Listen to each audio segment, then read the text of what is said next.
आइए बिला ताखीर हजरत की बारगाह के अंदर मैं मुअद्दबाना अर्ज करूंगा कि हजरत माइक के ऊपर तशरीफ ले आए और अपने खिताब नायाब से सामईन के दिलों को मुनव्वर और मुजल्ला फरमाए।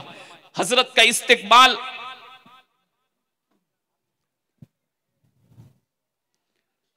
इस्तिकबाल नारे तकबीर और रिसालत से करते हैं। और अभी तक आपने जो धीमे धीमे नारे लगाए, लेकिन अब नारे का जवाब ये बताएगा कि हजरत को सुनने का जज्बा आप अपने दिल के अंदर कितना लिए हुए बैठे हैं। आइए नारे तकबीर और रिसालत से हजरत का इस्तिकबाल करते हैं और हमारे मौलाना नजरुद्दीन साहेब नाज़िम आला दारुल यतीमिया पलासड़ी हजरत का गुलपोशी से इस्तिकबाल करेंगे। नारे तकबीर, नारे रिसालत, नारे रिसालत, नारे हैदरी, नारे गौस, मसलके आला हजरत, मसलके आला हजरत, जश्ने दस्तार बंदी। हजरत के आने से कबल ये 4 मिसरे में पढ़ूंगा।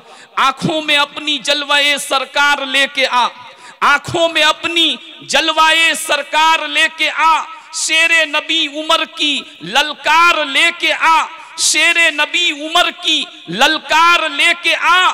और हर चमचाए यजीद की चमड़ी उतारने, हर चमचाए यजीद की चमड़ी उतारने, अहमद रजा की हाथ में तलवार लेके आ।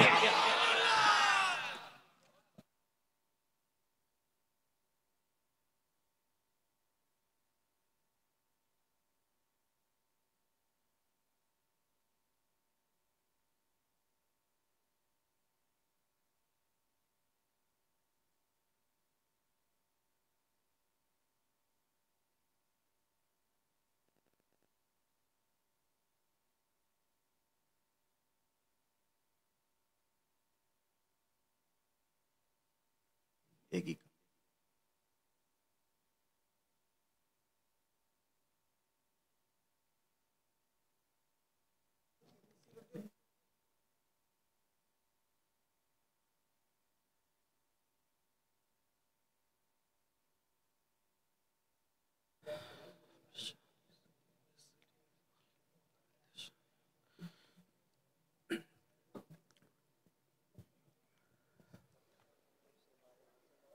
अल्हम्दुलिल्लाहि रब्बिल आलमीन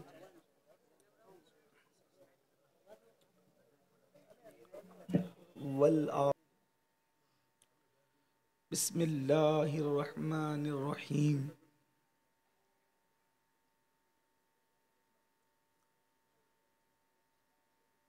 क़ाल नबी सल्लल्लाहु तआला अलैहि व आलिहि वसल्लम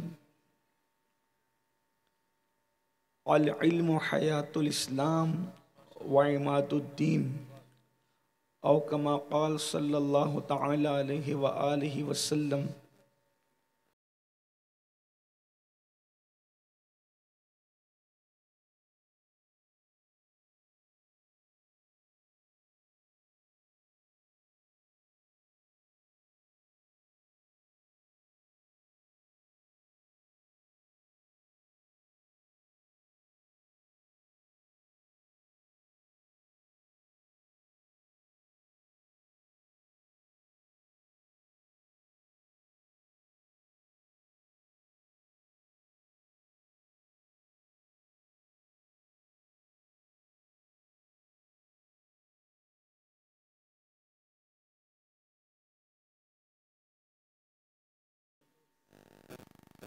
मिंबर पर जलवगर अर्श मकाम सादात किराम उलमाए ज़विल एहतिराम, हाज़रीन महफ़िल पर्दा नशीन माओ और बहनों, अस्सलामु अलैकुम व रहमतुल्लाहि व बरकातुहू।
ताला अलैहि वसल्लम। काफ गेसू हा दहन या अबरू आंखें आइन स्वाद, काफ हा या आइन स्वाद उनका है चेहरा नूर का। चांद झुक जाता जिधर उंगली उठाते महद में, क्या ही चलता था इशारों पर खिलौना नूर का। नूर की सरकार से पाया दुशाला नूर का, हो मुबारक तुमको जुन्नूरैन जोड़ा नूर का। कुफ्र का माहौल था दिल जल रहा था नूर का, तुमको देखा हो गया ठंडा कलेजा नूर का। आई बिदअत छाई जुल्मत रंग बदला नूर का, माह सुन्नत महर तलअत ले ले बदला नूर का। ये जो महरो माह पर इतलाक आता नूर का, भीख तेरे नाम की है इस्तिआरा नूर का। नूर बिनते नूर ज़ौजे नूर उम्मे नूर नूर, सुभान अल्लाह। नूरे मुतलक की कनीज अल्लाह रे लम्हा नूर का। एक सीने तक मुशाबे एक वहाँ से पाँव तक, हुस्न सिबतैन उनके जामों में है नीमा नूर का। तेरी नस्ल पाक में है बच्चा बच्चा नूर का, तू है ऐने नूर तेरा सब घराना नूर का। ए रज़ा ये अहमदे नूरी का फैज़ नूर है, हो गई मेरी गज़ल बढ़कर कसीदा नूर का। आज की ये महफिल दारुल उलूम अहले सुन्नत यतीमिया पलासरी के सालाना इजलास के मौके पर इनेकाद पजीर है। मैं मुबारकबाद पेश करता हूँ हज़रत अल्लामा नज़रुद्दीन शाह साहब अकबरी को और उनके रफ़क़ा को, और दुआ करता हूँ कि अल्लाह इस इदारे को दिन 11वीं रात 12वीं तरक्की अता फरमाए। इस मुबारक मौके पर कसीर तादाद में उलमाए किराम की एक जमात और सादात किराम बड़ी तादाद में मौजूद हैं। हज़रत पीर सैयद फ़ारूक बापू साहब एक तरफ हैं, हज़रत अल्लामा अमीन बापू अकबरी साहब एक तरफ हैं, और भी जमी सादात जिनके नाम मैं जानता हूँ बाज़ के नाम नहीं जानता। अल्लाह सबकी हाज़री को कबूल फ़रमाए, इन उलमा और सादात का सदका हमें अता फ़रमाए। कुछ देर के लिए आपकी खिदमत में हाजिर हूँ इस उम्मीद पर कि आप मेरी बातों पर गौर फरमाएंगे। मुल्क हिंदुस्तान में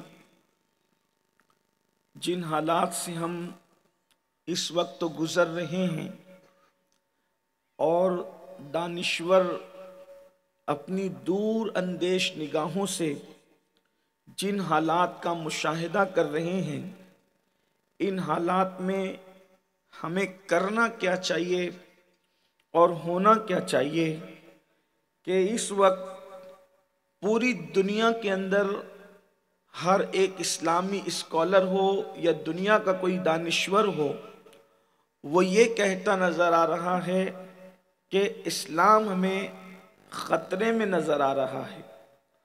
कुछ लोग महसूस भी कर रहे हैं, उन्हें इस्लाम ख़तरे में लगता है, लेकिन हर मुसलमान कोई कम या कोई ज़्यादा फ़िक्र कर रहा है कि इस्लाम ख़तरे में है, इस्लाम को कैसे बचाया जाए और इस्लाम की हिफाजत कैसे की जाए।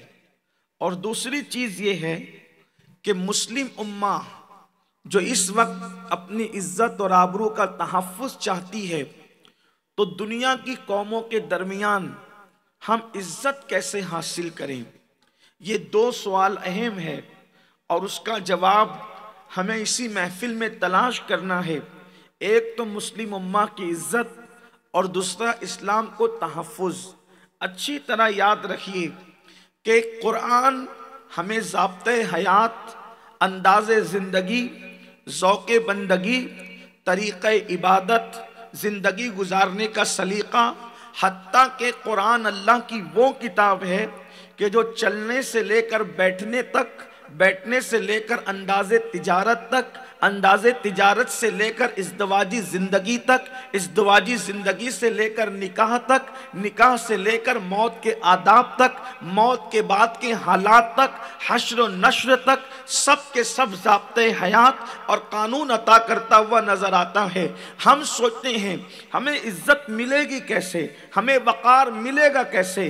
मेरे आका सल्लल्लाहु अलैहि वसल्लम के दीवानों, कुछ लोगों का कहना यह है कि कसरत से नफल इबादत करो, दुनिया में मुअज़्ज़ज़ हो जाओगे। मुझे इससे कोई इख्तिलाफ नहीं है, लेकिन याद रखना, हम पहले दिन देख रहे हैं कि अल्लाह अकबर एक ज़ात है जिसने कोई इबादत ही नहीं की, अभी तक उसने कोई इबादत नहीं की, न एक मर्तबा सुबहान अल्लाह कहा, न एक मर्तबा अल्हम्दुलिल्लाह कहा, न एक मर्तबा अल्लाह अकबर कहा, न एक मर्तबा की नमाज पढ़ी, न एक दिन का रोज़ा रखा।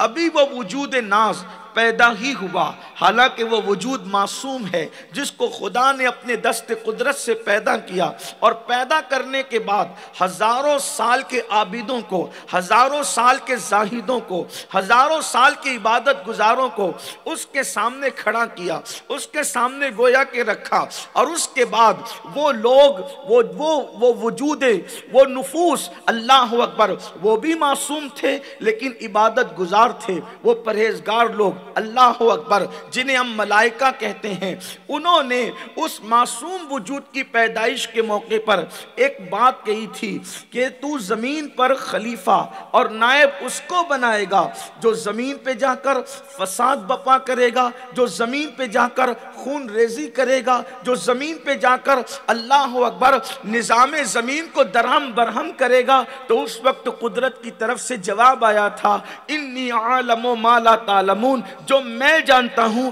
वो तुम नहीं जानते, ये जो मैं जानता हूं वो तुम नहीं जानते का राज ये था कि वो लोग यजीद की खूनरेजियों को देख रहे थे, कुदरत हुसैन की कुर्बानियों को देख रही थी, वो लोग अबू जहल के जहल को देख रहे थे, कुदरत महबूब के इल्म और तकवा को देख रही थी, वो लोग फिरौन की बदतरीनी और उसकी बदअखलाकियों को देख रहे थे, कुदरत मूसा के किरदार पर नजर रखे हुए थी, वो लोग नमरूद की गंदगियों को देख रहे थे, कुदरत इब्राहिम की खुल्लत को देख रही थी, वो लोग अल्लाह अकबर बुख्त नस्र के पाप को देख रहे थे, कुदरत सुलेमान के किरदार को देख रही थी। अल्लाह अकबर, कुदरत जो है, कुदरत की निगाह अपने महबूब बंदों के किरदार पर थी, इसीलिए फरमाया इन्नी आलम मा ला तालमून, कि जो मैं जानता हूं वो तुम नहीं जानते। तुम्हारी निगाह के अंदर पाप करने वालों के पाप है, लेकिन मेरी निगाह में ये बुलंद किरदार लोगों का किरदार है। लेकिन ये बात कह दी गई, जो मैं जानता हूं वो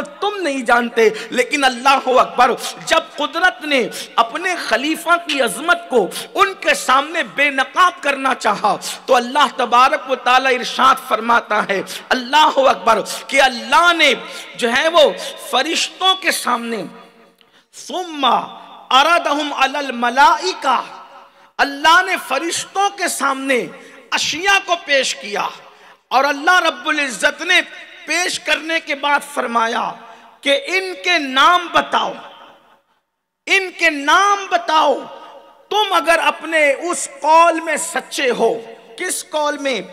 जो कौल उन्होंने कहा था कि क्या हम तेरी तस्बीह और तहलील नहीं करते, हम तेरी पाकी बयान नहीं करते, और हमारे होते हुए एक ऐसे बंदे को तू खलीफा बनाएगा जिसे इंसान कहते हैं, हमारे होते हुए वो खलीफा इंसान बनेगा जो जमीन पे जाके खूनरेजी करेगा। तो अल्लाह ने फरमाया सुम्मा रदहुम अलल मलाइका फ़क़ाल अंबिऊनी बिअस्माई हाउलाई इन कुंतुम सादिकीन, कि इनके नाम पेश करो अगर तुम अपने कौल में सच्चे हो। तो अल्लाह तबारक व तआला के उन मलाइका ने, उन बंदों ने कहा, क़ालू सुब्हानका ला इल्म लना इल्ला मा अल्लमतना इन्नका अंतल अलीमुल हकीम, कि मौला हम तो कुछ भी नहीं जानते मगर इतना कि जितना तूने हमें इल्म दिया, और बेशक तू पाक है, और तू इल्म वाला और हिकमत वाला है। लेकिन उसी महफिल में जब कुदरत ने फरिश्तों के सामने अस्मा के उलूम पेश किए, अस्मा की जात पेश की, अस्मा पेश किए, अल्लाह तबारक व तआला ने चीजें पेश की, अशिया पेश की और उसके अस्मा पूछे, तो फरिश्तों ने अपनी लाइल्मी का इजहार करके खुदा की पाकी बयान कर दी। लेकिन अल्लाह तबारक व तआला ने हजरत आदम को उन्हीं अशिया के उलूम अता फरमाए और अल्लाह ने इल्मुल अशिया उनको अता फरमाकर फिर आदम से कहा, आदम तुम बताओ कि इनके नाम क्या है। तो मुफस्सिरीन फरमाते हैं अल्लाह ने चूंकि आदम को इल्म दिया, अभी आदम ने कोई इबादत नहीं की, अभी आदम ने कोई रियाजत नहीं की, अभी आदम ने कोई तस्बीह और तहलील नहीं की, लेकिन इल्म की बुनियाद पर हजरत आदम ने उन अशिया के नाम भी बताए और उनका इस्तेमाल भी बता दिया। यहां तक मुफस्सिरीन ने लिखा, दुनिया के अंदर पहली चीज से लेकर आखिरी चीज तक जितनी पैदा होने वाली थी सब उनके नाम भी बताए, उनके काम भी बताए। इस इल्म पर जब फरिश्ते मुतासिर हुए तो अल्लाह तबारक व तआला ने फरमाया, आदम के सामने झुक जाओ, आदम को सजदा करो। आप अंदाजा करें, गोया के पहले दिन हमें ये दर्स दिया जा रहा है, हजारों साल के आबिदों को पहले दिन के आलिम के सामने झुकाया जा रहा है और हमें पैगाम दिया जा रहा है, अगर कौमों को अपने सामने झुकाना चाहते हो तो इल्म हासिल करो, इल्म की तरफ बढ़ो। और आदम अलैहिस्सलाम को इल्म कौन सा दिया? इल्मुल अस्मा। अल्लाह तबारक व तआला ने अशिया के अस्मा का इल्म अता फरमाया। और अब यहां पर गोया के जो मुफस्सिरीन लिख रहे हैं कि पहली चीज के पैदा होने से लेकर आखिरी चीज, अब अगर उसकी तशरीह की जाए तो यह कहा जा सकता है कि वहां गोया के सुई भी मौजूद रही होगी, आपका मोबाइल भी, अल्लाह अकबर, और क़यामत तक जो चीजें ईजाद होने वाली है पता नहीं, वो सब आदम अलैहिस्सलाम ने नाम भी बताए, काम भी बताए, फरिश्ते उनके सामने झुक गए। गोया कि हमें बताया जा रहा है कि तुम्हें हर चीज का इल्म हासिल करना है, तुम्हें हर फन को हासिल करना है, तुम्हें हर तरफ जो है अल्लाह अकबर पेशरफ्त करना है। मेरे आका अलैहिस्सलाम के प्यारे दीवानों, पता चला अगर लोगों के दरमियान, कौमों के दरमियान इज्जत चाहते हो, कौमों के दरमियान अज़मत चाहते हो तो इल्म की तरफ कदम बढ़ाओ। और याद रखना, फरिश्तों को कुदरत ने जबरदस्ती नहीं झुकाया। अल्लाह अकबर, अगर कुदरत को झुकाना ही था आदम के सामने तो हजरत आदम से सवाल करने से पहले भी तो झुकाया जा सकता था। पहले अल्लाह तबारक व तआला ने आदम के इल्म का इजहार किया, उसके बाद फरिश्तों को झुकने का हुक्म दिया। पहले फरिश्तों को लाजवाब किया, उसके बाद आदम के सामने झुकने का हुक्म दिया ताकि लोगों को पहले ही दिन इल्म की असमत पता चल जाए। अल्लाह अकबर। मेरे आका सल्लल्लाहु अलैहि वसल्लम के दीवानों, अगर दुनिया की कौमों के दरमियान उनके कांधे से कांधा मिलाकर खड़े रहना है और दुनिया को अपने कदमों में झुकाना है तो करना क्या पड़ेगा? लोगों के पास जितना इल्म है उससे ज्यादा इल्म तुम हासिल करो, क्योंकि फरिश्ते हजारों साल के आबिद थे, लेकिन जब वो अपने इल्म की कमी पर लाजवाब हुए और मोतरिफ हुए और आदम का इल्म अपने से ज्यादा पाया, तब आदम से मुतासिर होकर के झुके। तो पता चला अगर कौमों को झुकाना है तो लोगों के इल्म की जहां इंतहा होती है उससे आगे तुम्हारा इल्म जाना चाहिए, तब जाकर के कौमें आपके सामने झुकेगी। और यही था मुसलमानों, हम बाद में आए थे लेकिन लोगों ने जब हमारा इल्म देखा था तो इल्म के सामने झुके थे। मिसाल के तौर पर अल्लाह अकबर, हर फन में हमारे बुजुर्गान दीन इमाम नजर आते हैं, चाहे वो साइंस के उलूम हो, चाहे वो टेक्नोलॉजी के उलूम हो, चाहे वो ज्योग्राफी के उलूम हो। आपको हैरत होगी, कभी कभी लोग सोचते हैं कि कहीं ये मौलाना लोग गुलू तो नहीं करते हैं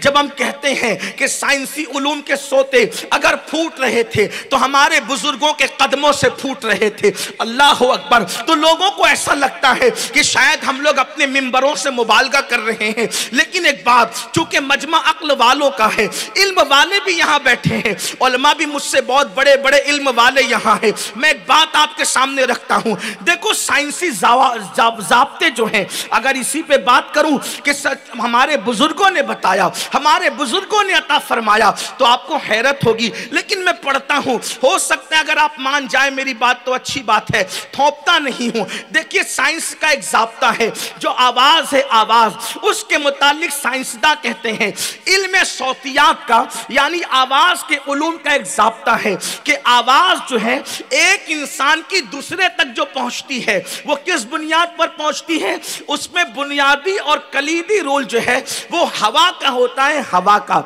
मिसाल के तौर पर यह ज़ाब्ता इल्म सौतियात के माहिरीन पढ़ाते हैं कि आवाज़ की लहरें हवा के दोष पर सफ़र करती है। ये बिल्कुल जो है आसान सा ज़ाब्ता है, जो बच्चे 5वीं 6ठी जमात में पढ़े हुए हैं उनको भी पता है। इब्तिदाई किताबों में ही इल्म सौतियात के माहिरीन का ये ज़ाब्ता पढ़ाया जाता है। क्या पढ़ाया जाता है? आवाज़ की लहरें हवा के दोष पर सफ़र करती है, इसीलिए जहाँ हवा है वहीं आवाज़ सुनाई देती है, जहाँ हवा न हो वहाँ आवाज़ सुनाई नहीं दी जा सकती। मिसाल के तौर पर अगर कोई चांद पे जाके बात करे तो उसकी आवाज़ सुनाई नहीं देगी, क्योंकि वहाँ पर हवा नहीं है। अल्लाह अकबर। कोई कांच में बंद होकर के अगर बात करे तो उसकी आवाज़ भी सुनाई नहीं देगी। क्यों? इसलिए कि कांच में जो इंसान बंद है वो हवा बाहर नहीं आ रही है, इसलिए आवाज़ आपके कान तक नहीं पहुंच सकती। क्यों? इसलिए कि आवाज़ की लहरें हवा के दोष पर सफ़र करती है। अब ये ज़ाब्ता आज पढ़ाया जा रहा है, लेकिन अल्लाह अकबर, इस ज़ाब्ते को करबला की धरती से मज़लूम करबला शहज़ादे रसूल सैयदना इमाम ज़ैनुल आबिदीन ने हमें समझाया। जब आपने अपने बाबा की, अपने भाइयों की, अपने चचाओं की कटी पिटी लाशों को देखा, वहां तो कोई गुलाम भी नहीं था, वहां तो कोई खादिम भी नहीं था, वहां तो कोई जानवर और दरिंदा चरिंदा भी नहीं था जो मजलूम करबला की आवाज को कहीं पहुंचा सके। तो इमाम ज़ैनुल आबिदीन ने हवा को मुखातिब करके कहा, इन्नल दिया रिहा सबा यौमन इला अर्दिल हरम बल्लिग सलामी रौदतन फीहा नबिय्युल मोहतरम। ऐ हवा इधर आ, अगर तेरा गुजर मदीने की तरफ हो तो मदीने वाले को मेरा सलाम पहुंचा देना।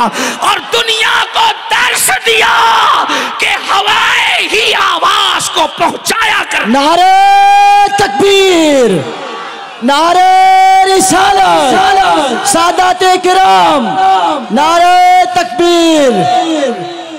आपने किसी और चीज को आवाज नहीं दी, न सितारों को, न सैयारों को, न पानी को। आपने आवाज किसको दी? हवा को। और बताया कि आवाज पहुंचाने का काम कौन करता है? हवा करती है। मेरे प्यारे आका अलैहिस्सलाम के प्यारे दीवानों, हजरत मौलाए कायनात सैयदना अली मुर्तजा कर्रमल्लाहु ताला वजहुल करीम ने फरमाया, जो तालीम तुमको तुम्हारे माँ बाप ने दी है उससे बढ़कर तालीम तुम अपनी औलाद को देना, क्योंकि तुम्हारे दौर से ज्यादा तेज रफ्तार दौर तुम्हारी औलाद का दौर होगा। यानी तुम्हारे माँ बाप ने तुम्हें एसएससी पढ़ाई है तो तुम्हें अपनी औलाद को एसएससी तक नहीं रोकना, उससे आगे तुमने पढ़ाना है। अगर तुम्हारे माँ बाप ने तुमको हाफिज़ व कारी बनाया है तो तुमने अपनी औलाद को उसी पर नहीं रोकना, उससे आगे पढ़ाना। मेरे प्यारे आका अलैहिस्सलातु व तस्लीम के प्यारे दीवानों, मगर अफसोस, कितने अफसोस की बात है, 23 साल की कलील मुद्दत में मुस्तफ़ा जान रहमत ने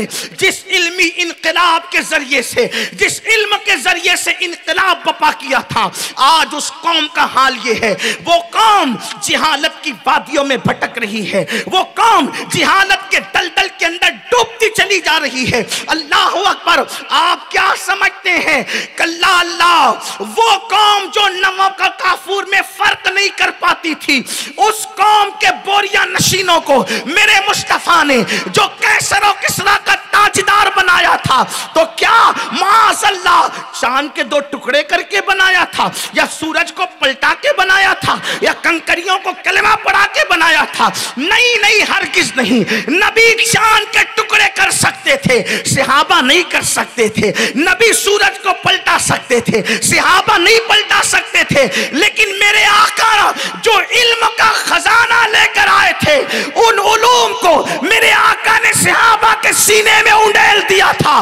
और इल्म की बरकत से नमक और काफूर में फर्क न करने वाली कौम खुदा की यूं मारिफत हासिल करती है कि आसमान हिदायत का तारा बन जाती है, और उसी इल्म की बुनियाद पर वो कैसर और किसरा के ताजदार बनते नजर आते हैं। हुकूमतें उनके कदमों में ढेर होती है इल्म की बुनियाद पर। अल्लाह अकबर। आज हमारा हाल ये है, हमारे बच्चों को ना अली बा पढ़ना सही तौर पे आता है, ना कुरान पढ़ना आता है, और ना स्कूल में हमारे बच्चे जाते नजर आते हैं।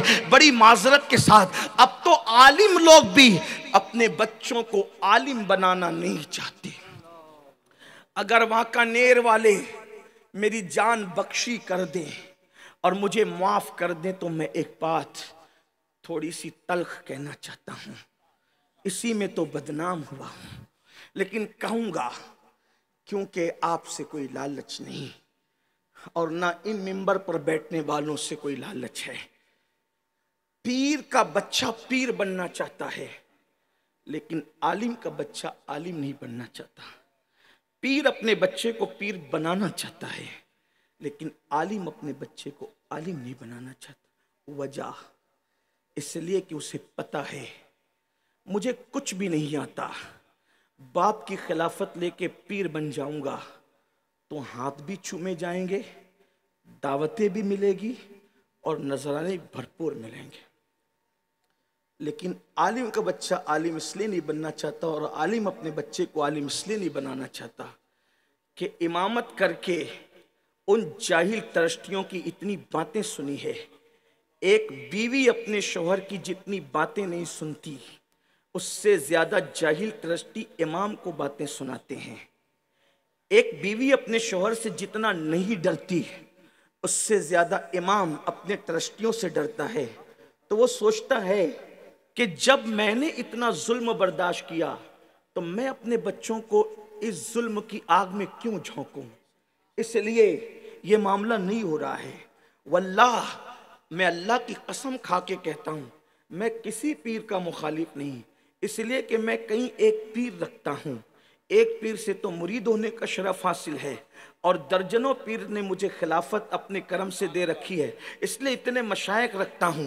पीरों की बेअदबी को मैं गुमराही समझता हूँ, सच्चे पीरों की बेअदबी को सूए खातिमा का मैं जरिया समझता हूँ, उसका सबब समझता हूँ। लेकिन आपसे पूछता हूँ, इसके कसूरवार तुम हो, तुम कि तुमने उन जाहिलों को जिनको कलमा पढ़ना भी नहीं आता उनके हाथ तो चूमे, लेकिन वो उलमा जो तुम्हारी बच्चे के कान में अजान से लेकर तुम्हारे बाप की नमाज़े जनाजा तक पढ़ाते हैं, तुम उनके हाथ नहीं चूमते, तुम उनको ऊपर नहीं बिठाते। तुम तो कहते हो ये 2 कौड़ी का मौलवी क्या जाने, लेकिन जानते हो जिसको तुम 2 कौड़ी का मौलवी कहते हो उसी को खुदा अल्लाह वाला कहता है।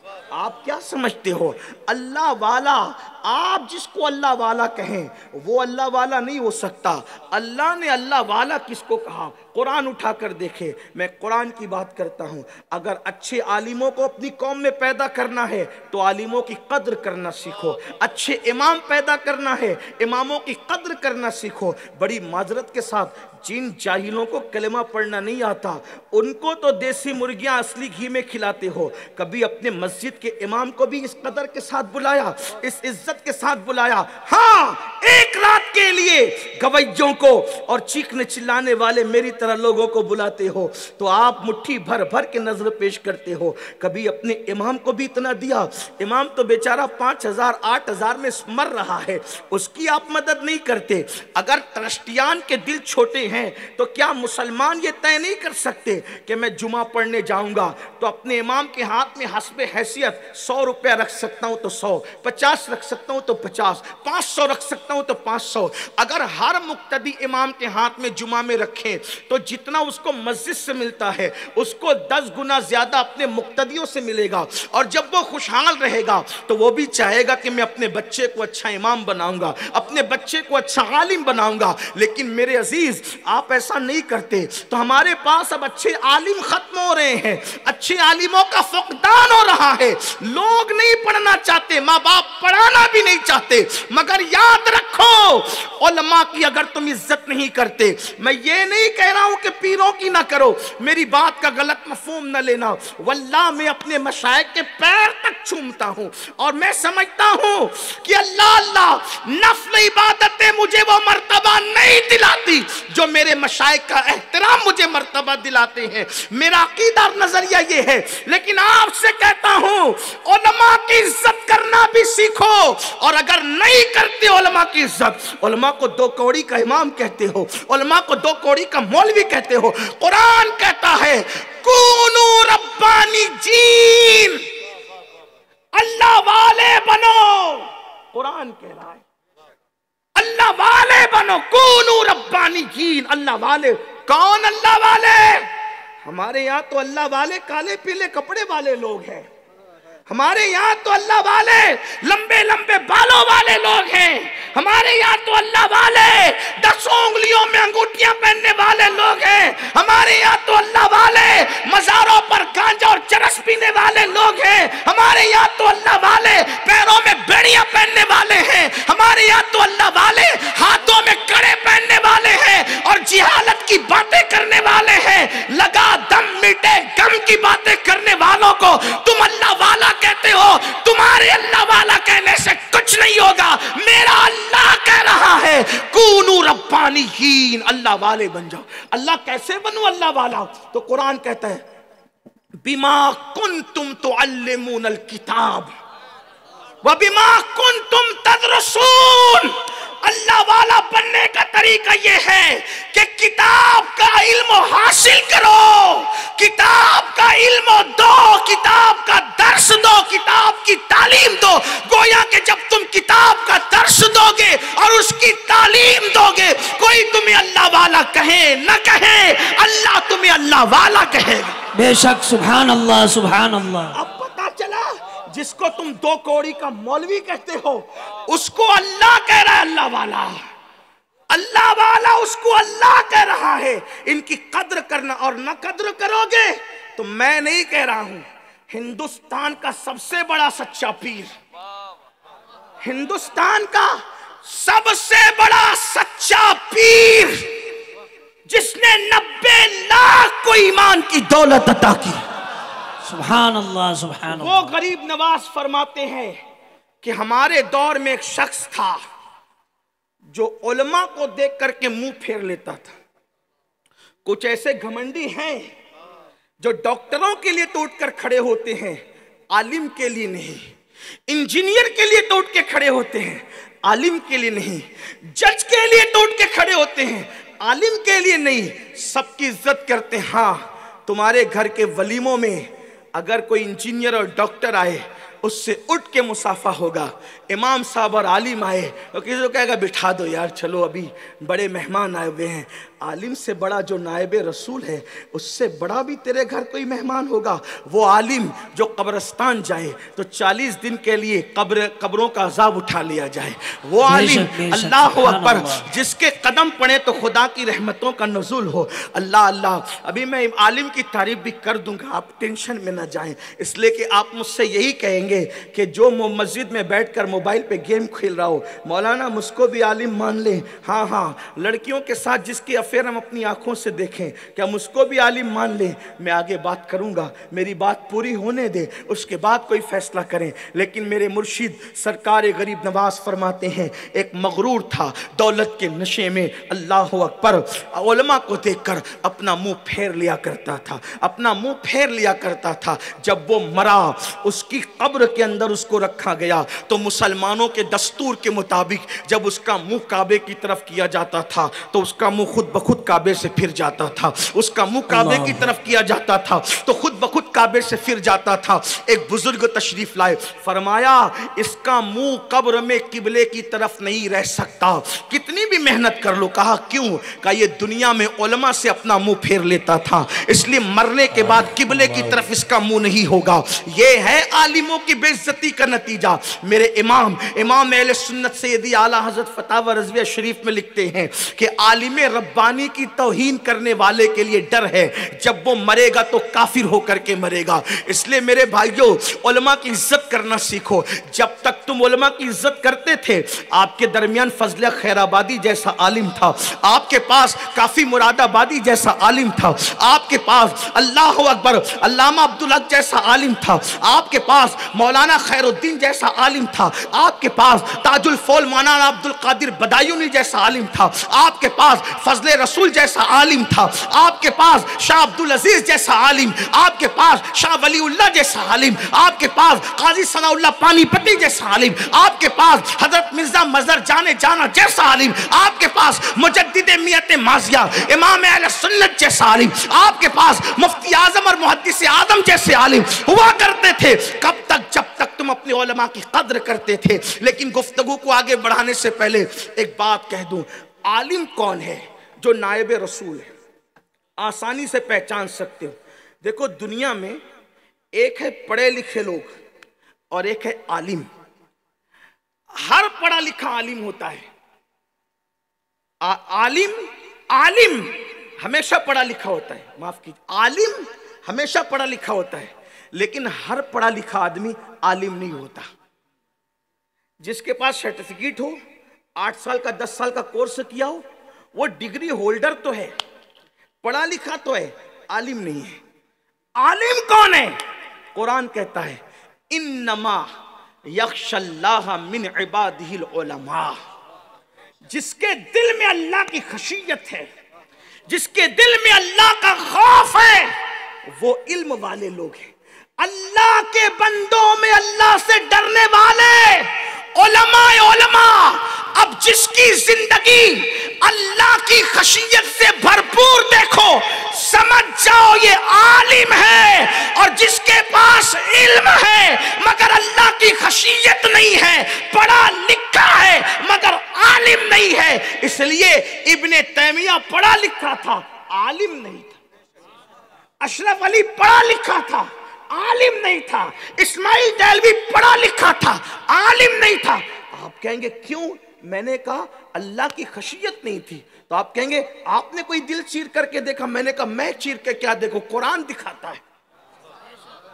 जिसके दिल में अल्लाह की खशियत है, दिल में तकवा है, पता कैसे चले? तो कुरान कहता है वमन युअज़्ज़िम शाइरल्लाह फइन्नहा मिन तक़वल क़ुलूब। जिनके दिलों में तकवा है, आसानी से पहचान लोगे। जो अल्लाह की निशानियों की ताज़ीम करते हैं वो दिलों में तकवे की बुनियाद पर है। तो अल्लाह की सबसे बड़ी जो निशानी है उसे मुहम्मदुर रसूलुल्लाह कहा जाता है। तो जो नबी की ताज़ीम न करे उसके दिल में तकवा कैसा, जो वली की ताज़ीम न करे उसके दिल में तकवा कैसा, जो असहाब की ताज़ीम न करे उसके दिल में तकवा कैसा। अब मुत्तकी कौन है? अल्लाह की निशानियों की ताज़ीम करने वाला मुत्तकी है, तो वो आलिम है। इसीलिए 72 फिरके के मौलवी तो पढ़े लिखे हो गए और आलिम सिर्फ अहले सुन्नत में हुए इस आयत मुबारका के ज़िम्न में। इसीलिए हम हर इल्म वाले को नायब रसूल नहीं कहते। जिसके दिल में तकवा है, हाँ, जिसके दिल में तकवा है उसी को नायब रसूल कहते हैं। अब देखते चले जाओ, जिनके दिलों में अल्लाह की खशियत है, जिनकी निगाहें अल्लाह की खशियत से झुकी हुई हो, जो सुन्नतों के आमिल हो, जो बोले तो अल्लाह के लिए, जो उठे तो अल्लाह के लिए, जो बैठे तो अल्लाह के लिए, जो सोए तो अल्लाह के लिए, जो जागे तो अल्लाह के लिए, वो आलिम है। और उनका चेहरा देखना, आका फरमाते हैं जिसने उनको देखा उसने मुझे देखा, जिसने उनके पीछे नमाजें पढ़ी उसने मेरे पीछे नमाजें पढ़ी, जिसने उनसे मुसाफा किया गोया जिसने मुझसे मुसाफा किया वो लोग हैं। समुंदर की मछलियां उनके लिए दुआएं करती है, चिड़िया घोंसलों से उनके लिए दुआएं करती है, चूटियां बिलों से उनके लिए दुआएं करती है, इसलिए कि औरों को जो रिस्क मिलता है उन्हीं उलमाए रब्बानियीन के सदक़े में मिलता है। तो मेरे आका अलैहिस्सलात व तस्लीम के प्यारे दीवानों, लेकिन यहां तो हाल यह है मेरे अजीज, थोड़ी सी चर्बी चढ़ी तो लोग उलमा का ही मजाक उड़ाते हैं, और कोई अपने बच्चे को आलिम हाफिज बनाना नहीं चाहता। मालदार लोग तो खास तौर पे नहीं, लेकिन हमारा रोशन माजी क्या था आपको बताऊं, जितने उलमा थे सब मालदार घराने के थे। पहले आप देखना अंग्रेजों की आमद से पहले सब मालदार लोग उलमा थे। आपको बताता हूं, थोड़ा तवज्जो करना, बड़ी माजरत के साथ कोई बेइज्जती, फिर कहता हूं मेरी बात का मफ़हूम मुखालिफ मुराद मत लेना। आप कहते हैं उलमा हमारे बाजू पकड़ने की हिम्मत नहीं करते, हक बोलने की हिम्मत नहीं करते, क्यों? हमने जब दीन का पूरा डिपार्टमेंट गरीबों के हाथ में दे दिया तो ये हमारा बाजू कैसे पकड़ेंगे? इसलिए कि उसको तो बेचारा, हालांकि सब ऐसे नहीं होते, लेकिन एक आम बात कर रहा हूं, उसको तो बेचारे को डर है ना कि अगर मैं ट्रस्टी के खिलाफ बोलूंगा तो मेरी नौकरी का क्या? उसने इमामत को नौकरी समझ रखा है। लोग ये कहते हैं मौलाना, लोग तरावी पढ़ाने के लिए आते हैं तो कहते हैं कितना दोगे? मैंने कहा जब गरीबों के हवाले दीन किया तो यही होगा, यही होगा। ऐसा क्यों नहीं होता कि आपका बच्चा डॉक्टर भी है और हाफिज कुरान भी? डॉक्टर हाफिज कुरान पढ़ाएगा तो वो ट्रस्टियों से ये क्यों पूछेगा कितना दोगे? वो तो कहेगा मैं तेरा क्यों लूं, जितना तू देने की बात करता है उससे ज्यादा तो मैं ज़कात तकसीम कर देता हूं रमजान शरीफ में। आप हल निकालें, आप सॉल्यूशन निकालें, एतराज न करें। एतराज और बातें करने से कुछ नहीं होगा। आप मालदार अपने बच्चों को हाफिज कलाम इलाही बनाओ, आप मालदार अपने बच्चों को आलिम दीन बनाओ, आप मालदार अपने बच्चों को मुफ्ती बनाओ। किसने कह दिया कि इमामत करना जरूरी है हर हाफिज के लिए? किसने कह दिया हर आलिम के लिए मदरसा पढ़ाना जरूरी है? यह नहीं हो सकता कि आलिम होगा और हिंदुस्तान के किसी कोर्ट में जज की कुर्सी पर बैठा होगा। क्या यह नहीं हो सकता IAS और IPS होगा और हमारी मस्जिद में रमजानुल मुबारक में वो तरावी सुना रहा होगा? क्या ऐसा नहीं हो सकता? आप कहेंगे ये कैसे हो सकता है? यही तो कहना चाहता हूं कि जब अखंड भारत का बादशाह दिल्ली की जामा मस्जिद में तरावी सुना सकता है तो IAS और IPS वाकानेर की मस्जिद में तरावी क्यों नहीं सुना सकता? हक है, बहुत खूब। आप पढ़ाएं अपने बच्चों को और दोनों इल्म साथ साथ पढ़ाएं। यूनिवर्सिटी में भी दाखिल करें, कॉलेज में भी दाखिल करें, अपने बच्चों को पढ़ाएं। आप जानते हैं हमारे उलमा ने कैसे लोगों को तैयार किया? देखो जाहिल में, बल्कि जाहिल ना कहूं अनपढ़ में और पढ़े लिखे में क्या फर्क होता है? तवज्जो करना, अनपढ़ और पढ़े लिखे में क्या फर्क होता है? मुगल खानदान के 2 बादशाहों को ले ले, एक अनपढ़ था और एक पढ़ा लिखा था। अनपढ़ बादशाह को दुनिया अकबर कहती है और पढ़े लिखे बादशाह को दुनिया औरंगजेब कहती है। अब थोड़ा ध्यान देना, तवज्जो करना। आप कहते हैं इल्म से क्या होता है? कुछ लोगों की फिक्र भी ये है कि हजरत मेरे पास तो 3-3 फैक्ट्रियां मौजूद है, मैं पढ़ा के क्या करूं? अरे पढ़ा के क्या करो अल्लाह के बंदो? पढ़ाना सिर्फ नौकरी के लिए नहीं होता, पढ़ने से दिमाग खुलता है, पढ़ने से जहन खुलता है। अनपढ़ का काम, पढ़े लिखे का काम, दोनों में फर्क क्या है? आज की महफिल में अंदाजा कर लो। अकबर भी बादशाह, औरंगजेब भी बादशाह, क्या फर्क है? अकबर भी अखंड भारत का बादशाह, औरंगजेब भी अखंड भारत का बादशाह। दोनों का नस्ब एक, दोनों का खानदान एक, बल्कि दादा पोते लगते रिश्ते के अंदर। अकबर पहले पैदा हुआ, औरंगजेब बाद में आए, लेकिन वो नीरा अनपढ़ था, उसको कुछ आता जाता नहीं था। बाप की मौत के बाद छोटी उम्र में बादशाह बन गया। बादशाह बना तो चूंकि घर का माहौल जो था एक इस्लामी माहौल था, वहां बादशाहों के घरों में भी इस्लामी माहौल था, तो अकबर उस वक्त परहेजगार था। याद रखना, अनपढ़ों की परहेजगारी कभी एतबार नहीं होता, अनपढ़ों की परहेजगारी और तकवा कभी एतबार तैयार नहीं होता, पता नहीं कब पलटी मार दे, इसलिए कि इल्म नहीं है। अकबर की शुरुआती जिंदगी क्या थी तुम्हें मालूम है?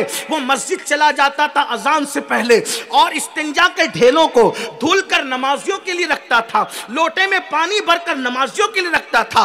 अकबर की इब्तिदाई जिंदगी ये थी। फिर अकबर को शौक पैदा हुआ कि मैं इल्म सीखूं, और इल्म के लिए फिर उसने क्या किया, अल्लाह अकबर, उसने कुछ इल्म वालों को बुलाया। इत्तेफाक की बात, उसको आलिम रब्बानी ना मिल सका। याद रखना, जिससे इल्म सीख रहे हो देखो कि उसका अकीदा क्या है, उसका मसलक क्या है, उसका दीन क्या है। अकबर ने बुलाया, अब बादशाह बुलाए तो कौन ना आए, तो दुनियादार लोग इल्म वाले चले आए। एक बंदा एक मसला बयान करता, दूसरा अकबर की नजर में इज्जत पाने के लिए उसकी फौरन काट करता, यानी अपनी इल्मी बरतरी के लिए, अपनी इल्मी डेंगे मारने के लिए, अकबर के सामने इज्जत हासिल करने के लिए इस तरह की बातें करता।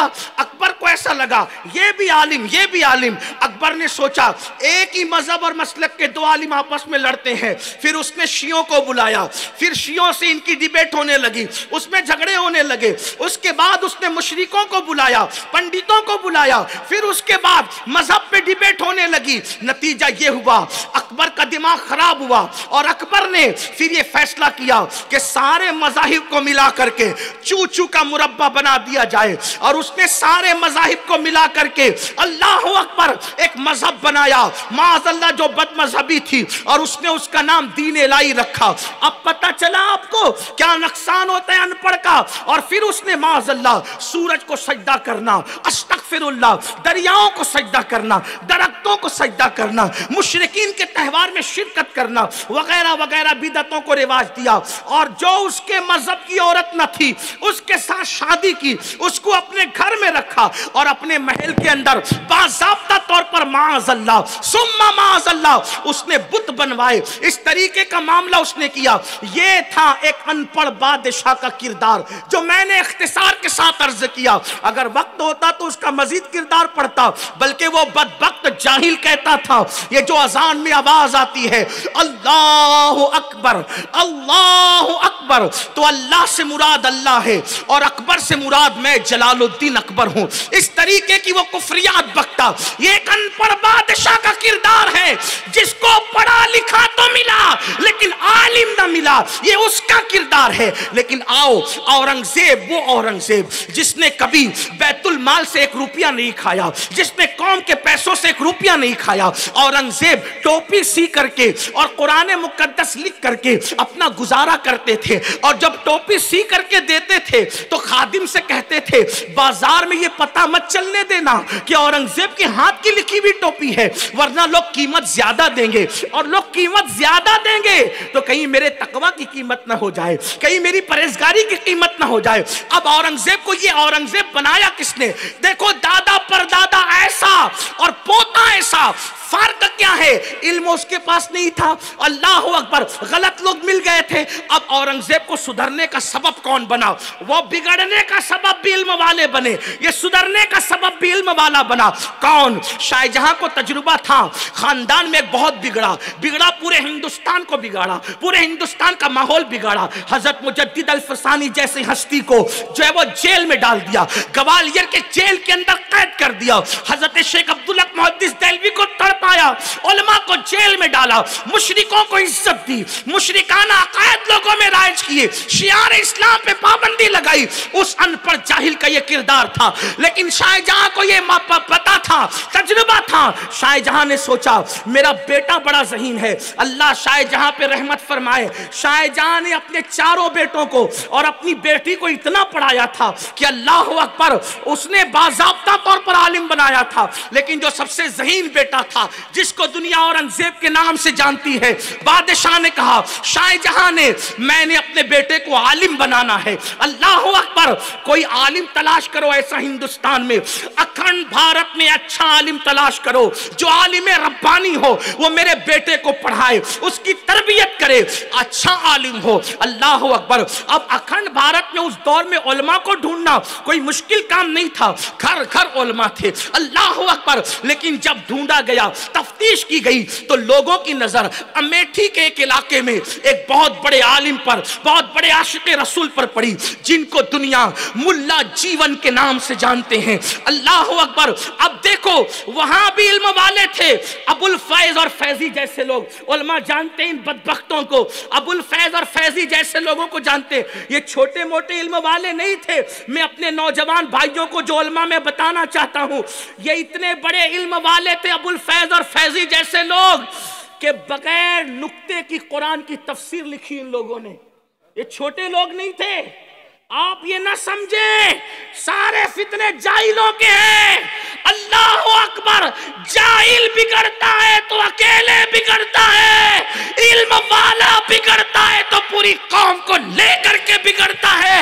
इसीलिए तो इमाम आजम अबू हनीफा रास्ते से जा रहे थे, बारिश हो चुकी थी, एक बच्चे को देखा कीचड़ में संभल संभल के जा रहा है। फरमाया बेटा संभल कर चल वरना गिर जाएगा। उस बच्चे ने कहा इमाम अगर मैं गिरूंगा तो अकेला गिरूंगा, आपके पीछे पूरी कौम है, आप गिरेंगे तो पूरी कौम को लेकर के गिरेंगे। अल्लाह अकबर। याद रखना बड़ी जिम्मेदारी है उलमा की, बड़ी जिम्मेदारी है अहले इल्म की, बड़ी जिम्मेदारी है इमामों की। अल्लाह अकबर। क्या गैरत होना चाहिए एक आलिम की। अबुल फैज और फैजी जैसे लोग हमें नहीं चाहिए। इल्म तो है, बगैर नुक्ते की कुरान की तफसीर लिखी। आप पूछे 4 सतर लिखना मुश्किल होता है, कोई लिख सकता है जल्दी से? आसान नहीं है। जो लोग बगैर नुक्ते की एक नात लिखते हैं पूरी दुनिया में फिरते हैं, देखो मैंने बगैर नुक्ते की लिखा, बगैर नुक्ते की लिखा। आसान है बगैर नुक्ते का लिखना? नहीं नहीं, आसान नहीं है। उन्होंने पूरी कुरान की तफसीर लिखी। क्या इल्म था उनके पास। लेकिन एक तरफ वो हुकूमत के चाटुकार, अकबर की हर बात पर गलत गलत दलील दे करके उसको खुश करने वाले, दूसरी तरफ मुल्ला जीवन जैसा आशिक रसूल। अबुल फैज फैजी जैसे पढ़े लिखे लोग थे, मुल्ला जीवन आलिम थे। कहा मुल्ला जीवन की तफसीरात अहमदिया पढ़ी जाए। हिंदुस्तान में जितनी तफासिर लिखी गई है एक अलग रंग है, तफसीरात अहमदिया का एक अलग रंग है। इनफरादी तफसीर है वो, अहले इल्म की तवज्जो उस तरफ होनी चाहिए। बहुत शानदार उसमें जो निकात बयान किए हैं वहां इल्मी रंग भी है और तसव्वुफ का गलबा भी है। इश्क का, बल्कि यूं कहें कि इल्म और इश्क एक दूसरे से गले मिल रहे तफसीरात अहमदिया में। अगर आप उसका मुताला करें तो पता चले। अल्लाह अकबर। मुल्ला जीवन के पास इंतखाब की नजर पहुंचती है। मुल्ला जीवन बहुत बड़ा आलिम है अमेठी के अंदर, अमेठी जिला में। जिला तो अब कहा जाता है, लेकिन उस वक्त तो अमेठी जिले उले का क्या पता था। अमेठी के अंदर एक बहुत बड़ा आलिम मुल्ला जीवन, उसको बोलो शाहजहां के बेटे को पढ़ाना है, आपको महल में आना है। मुल्ला जीवन ने कहा पढ़ाना आपके बेटे को है, मैंने नहीं पढ़ना। देखो आलिम की जुर्रत ये, जिनके दिल में अल्लाह की खशियत होती है वो किसी से नहीं डरते, यूं आंख में आंख डाल के बात करते हैं। मैंने नहीं पढ़ना, पढ़ना आपके बेटे को है, मैं क्यों महल में आऊं? आप अपने बच्चे को मेरे पास भेजें। अगर पढ़ाना आपको है आप अपने बच्चे को। आजकल का कोई सेठ होता ना मोहल्ले का, कहता अब हम मदरसे को चंदा नहीं देंगे, आओ रमजान शरीफ में हमारे घर नहीं आ रहे हो ना कुरान खानी के लिए, पढ़ाने के लिए, देखो क्या चंदा बंद कर देते लोग। तू इन उलमा को चंदा देता है या अल्लाह की राह में देता है? ये तो इन उलमा का एहसान है जो तेरे घर पे चक्कर काट के तेरी ज़कात ले जाकर के तेरे बोझ को हल्का करते। मदरसे वालों का एहसान है हम पर, वरना आपकी ज़कात तो अहरे गहरे नत्तू खैरे खा जाएं। मदरसों में देते हो तो तुम्हारी ज़कात सही जगह लगती। और मैं तो ये कहता हूं, मैं अपने शहर में भी कहता हूं, आपके यहां भी कहता हूं, हम बहुत दूर समुंदर पार ज़कात देने की बजाय अपने इलाकों में ज़कात दें। हाँ, आप 500-500 1000 किलोमीटर ज़कात पहुंचाते हैं, आपको पता भी नहीं कि वहां होता क्या है, जंगल में मोर कैसे नाचता है, लोग आपकी ज़कातें ले जाके खा जाते हैं। मेरे शहर में खुद मालेगांव में कई सफ़ीर आते हैं और पूछते हैं कि आप फलां जगह गए थे तो वो फलां जगह के साहब आए। मैंने कहा मैंने तो कोई ऐसा मदरसा नहीं देखा, हो सकता आसमानों पर हो, मुझे नहीं पता। हाँ हाँ, ये बात है। और जहाँ ऐसे काम होते हैं आपको वहाँ देनी चाहिए। आपके वाकनेर में मदरसे है, ये मौलाना नजरुद्दीन शाह साहब चला रहे हैं, मौलाना अमीन साहब और भी बहुत सारे लोग हैं, पता नहीं मैं नहीं जानता। आप अपनी जहां अपनी नजर से देख रहे ना वहां दीजिए, वहां खर्च हो। आप पता ही नहीं है, लेकिन ये भी कसूर आपका, आप ही का है। क्यों? हजरत महबूब इलाही के पास एक मुरीद ज़कात लेकर आया, का सरकार चाहता हूं कि आपके हाथ से ज़कात दूं ताकि कबूल हो। और वो महबूब इलाही बड़ा अजीम अपने दौर का सैयद सरदार सुल्तानुल मशाइख सुल्तानुल औलिया महबूब इलाही ने आंखें बंद की, हाथ में भी नहीं लिया, कहा बेटा खानका के बाहर जाओ, सबसे पहला बंदा जो नजर है उसके हाथ में दे दो। तो जो पहला बंदा नजर आया वो महबूब इलाही का बड़ा मुत्तकी परहेजगार मुरीद था, जिसके तकवे के चर्चे दिल्ली गयासपुर में थे। दे दिया, बहुत खुश हुआ, मेरी ज़कात सही जगह पहुंची। दूसरे ने देखा, वो भी ज़कात लाया, सरकार आपके हाथ से ज़कात देना चाहता हूँ। फिर सर झुकाया, खानका के बाहर जाओ, जो सबसे पहले दिखे उसके हाथ में दे दो। जैसे ही निकला तो एक शराबी डोलता डालता आ रहा था। कहा या अल्लाह, ये तो बड़ा मसला हो गया। लेकिन चूंकि पीर ने कहा था, देखो थे कैसे वैसे लोग, लेकिन पीर के पाबंद थे, सच्चे पीरों के। दे दिया, शराबी के हाथ में दे दिया। मुंह उतार के कहा क्यों मुंह उतर है तेरा? तो कहा कि उसकी ज़कात तो गई बड़े नेक के पास, अब मेरी ज़कात गई शराब के पास। कहा बेटा कसूर मेरा नहीं है, कसूर तो कमाने वालों का है। जैसा माल था वैसे के हाथ में क्या। झूठ बोल बोल के कमाते हो तो लोग झूठ बोल बोल के चंदा लेके भी जाते हैं। सच्चे आते हैं तो देते नहीं, अच्छे आते हैं तो देते नहीं, मुंह देख कर देते हो। जहां फोटो छपेगा वहां दोगे, जहां नाम के ऐलान होगे वहां दोगे। मैं तो लोगों से कहता हूं सब यहीं के लिए किया, अल्लाह के लिए भी कुछ किया। नेकी कर कर के व्हाट्सएप पर डाल रहे हो, फेसबुक पर डाल रहे हो, यूट्यूब पर डाल रहे हो, कब्र के लिए भी कुछ संभाल के रखा। एक सहाबी बहुत रोते थे, किसी ने कहा क्यों रोते हो? तो फरमाया कि जंगे तबूक में रसूलुल्लाह के साथ गया था, बहुत तकलीफ उठाई और उस सफर की तकलीफ अपने बेटों से बयान कर दी, तो डरता हूं कि बयान करने की वजह से कहीं अल्लाह ने रद्द तो नहीं कर दिया। ये उनका तकवा था, ये उनका खुलूस था। और हम तो जब तक नेकी बयान ना करें हमें तो बदहज़मी होती है। नेकी कभी अल्लाह के लिए भी करो, बल्कि मैं तो ये कहता हूं नेकी वही नेकी है जो अल्लाह के लिए की जाए, जो बताने के लिए की जाती है वो नेकी है ही नहीं। अल्लाह के लिए करो, अल्लाह के लिए। तो बात दूर ना निकले, मैं जल्दी अपने उन्वान को समेटने की कोशिश करूं। आखिर में कुछ बातें अपने दिल की भी करना चाहता हूं। तो अर्ज ये कर रहा था, मुल्ला जीवन ने फरमाया पढ़ना आपके बच्चे को है, मेरे घर भेजे उसको, मैं वहां नहीं आऊंगा, अमेठी भेजे मेरे अपने बच्चे को। तो बादशाह ने कहा ठीक है भेज देंगे। देखो बादशाह समझदार था शाहजहां, लोग बड़ी गालियां देते हैं बेचारे को, लेकिन मैं उसको जानता हूं, जो मैंने पढ़ा है, हो सकता है मेरी गलती भी हो, इसलिए कि हर पढ़ी हुई बात सही नहीं होती मुझे पता है, लेकिन पढ़ा भी है। उसने जन भी कोई चीज होती है। मैं उस बंदे को जानता हूं कि उसकी कभी तहज्जुद भी फौत नहीं हुई, जिसे शाहजहां कहते हैं। उसने कभी इशा के पहले की 4 रकत भी जो गैर मौक़िदा होती नहीं छोड़ी, जिसे शाहजहां कहते हैं।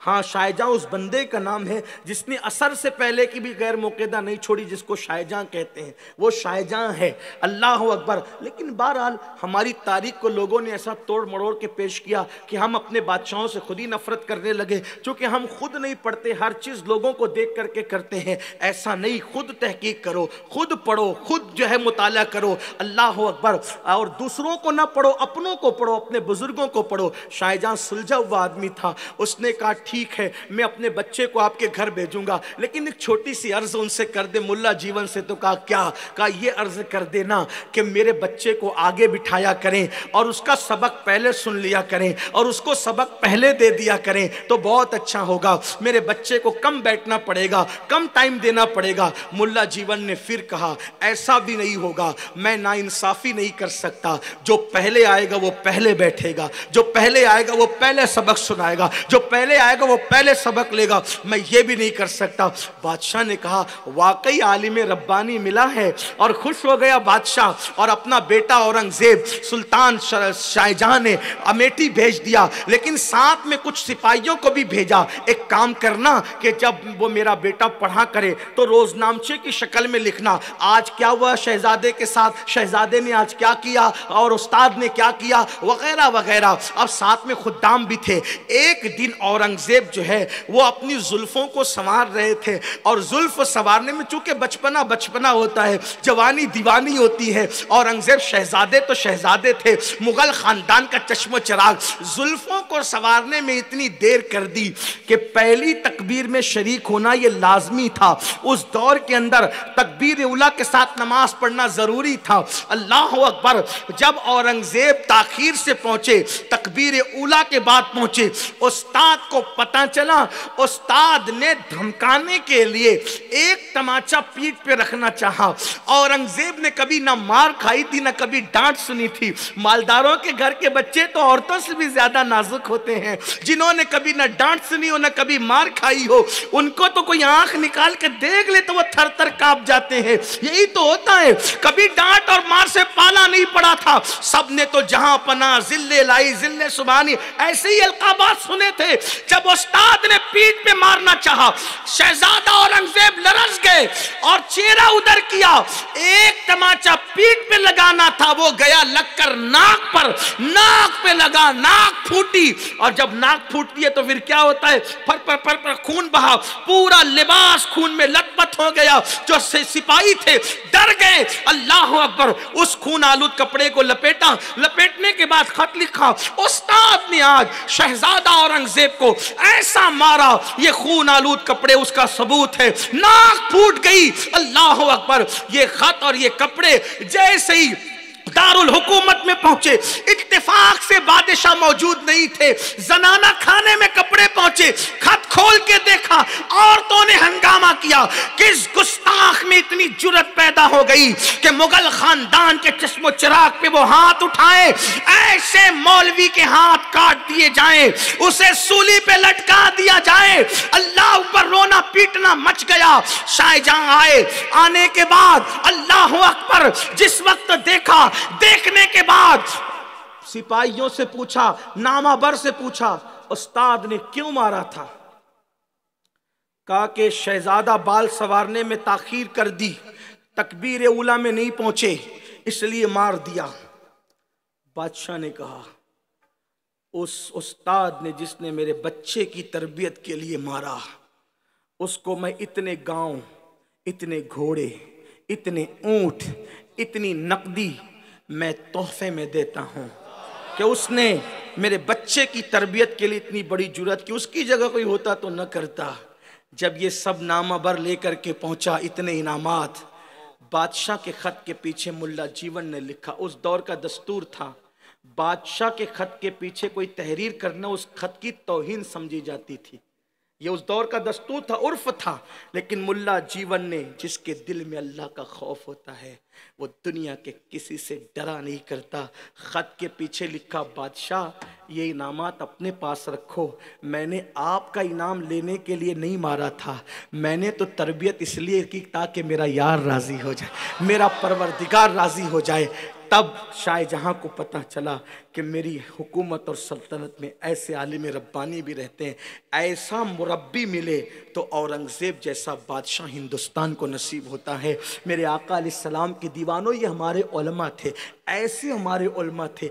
जब ऐसे उलमा थे तो ऐसे पढ़े लिखे लोग मिले। जिस औरंगज़ेब ने फतावा आलमगीरी जैसी नेमत हमें हिंदुस्तान वालों को फ़िक़्ह हनफी के हवाले से अता की, हिंदुस्तान की सरजमीन पर अगर राफ़ज़ियत के हवाले से शाह अब्दुल अजीज़ ने हमें तोहफ़े असना शरिया जैसा अजीम जो है वो तोहफा दिया है और अहले सुन्नत पर एहसान की अकीदे के एतबार से। इसी तरीके से अल्लाह अकबर, शाह वलीउल्लाह ने तसव्वुफ पे एहसान किया है। इसी तरह औरंगजेब ने आलमगीरी मुरत्तब करवा करके फ़िक़्ह हनफी पर एहसान किया है। कितना बड़ा एहसान, 500 मुतबहिर उलमा को औरंगजेब ने जमा किया और जमा करके अल्लाह अकबर फतावा आलमगीरी को और औरंगाबाद की सरजमीन पर उसने बिठा करके तरतीब दिलवाया और फ़िक़्ह हनफी के अंदर एक नई जान पैदा की। तो मुसलमानों, इल्म ये है, इल्म वालों का अंदाज ये है, इल्म वालों का तरीक़ा कार ये है मेरे आका सल्लल्लाहु अलैहि वसल्लम के दीवानों।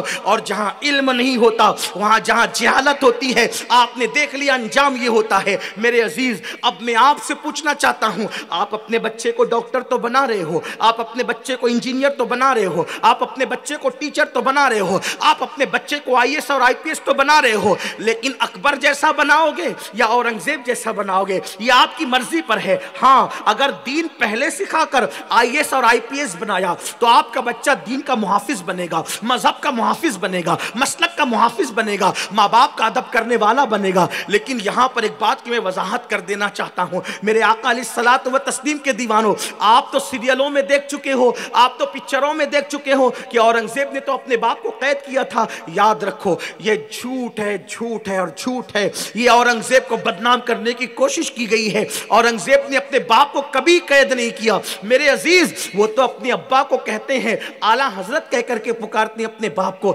अपने बाप को अल्लाह अकबर, वो किबला काबा कह करके पुकारते हैं, कदम बोसी करते हैं अपने बाबा की, बल्कि अपने बाप की ख्वाहिश का एहतराम यूं करते हैं। औरंगजेब जैसा कोई फर्मा बरदार बादशाह हो सकता है? अपने माँ बाप का फर्मा बरदार हो सकता है? ऐसा बादशाह तो लाके बताओ। जब औरंगजेब के बच्चे हाफिज कुरान बने तो औरंगजेब ने कहा जाओ और अपने दादा को जाकर के सलाम करो। बच्चे सलाम करने के लिए गए। शाहजहां ने पूछा, शहजादो क्यों सलाम कर रहे हो? कहा हम हाफिज बन गए। तो कहा जाओ जाओ यहां से, इसमें मेरा क्या फायदा है?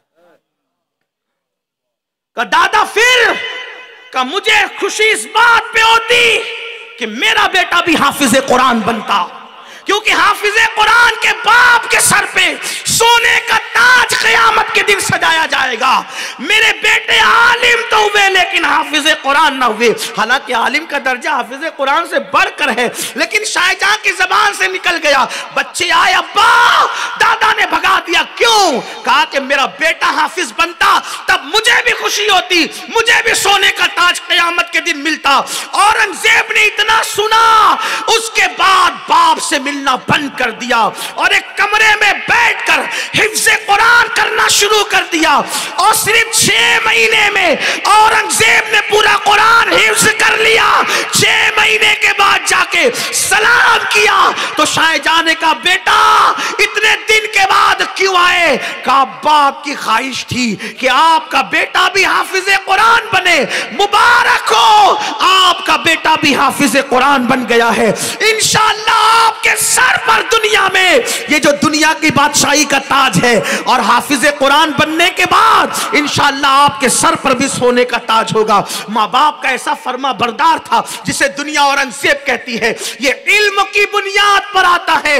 अगर अपने बच्चों को अपना वफादार देखना है, अपने बच्चों को अपना फर्मा बरदार देखना है, मेरे अजीजों, हिंदुस्तान के मुसलमानों, अल्लाह करे मेरी आवाज उन लोगों तक भी पहुंचे जो यहां नहीं है। मेरी बहनों से भी कहना चाहता हूं, अपने बच्चों को खूब पढ़ाओ, डॉक्टर, इंजीनियर, बड़ा बड़ा करके पढ़ाओ। SSC HSC पे नहीं रुकना, सितारों के आगे जहां और भी है, अभी इश्क के इम्तिहान और भी है। तू शाही है, परवाज है काम तेरा, तेरे सामने आसमां और भी है। अगर आप कहते हो ना, आप कहते हो हम गरीब है मौलाना, हम कहां से पढ़ाएं? मुझे पता है हमारी तारीख मैं आपके सामने बयान करूं। हजरत महबूब इलाही को उनकी अम्मी ने चरखा काट करके पढ़ाया था। आप जानते हैं हजरत सैयदना इमाम मालिक को उनकी अम्मी ने, जो कि बेवा हो चुकी थी, हजरत मालिक इब्ने अनस, इमाम दारुल हिजरा, इमाम मालिक की अम्मी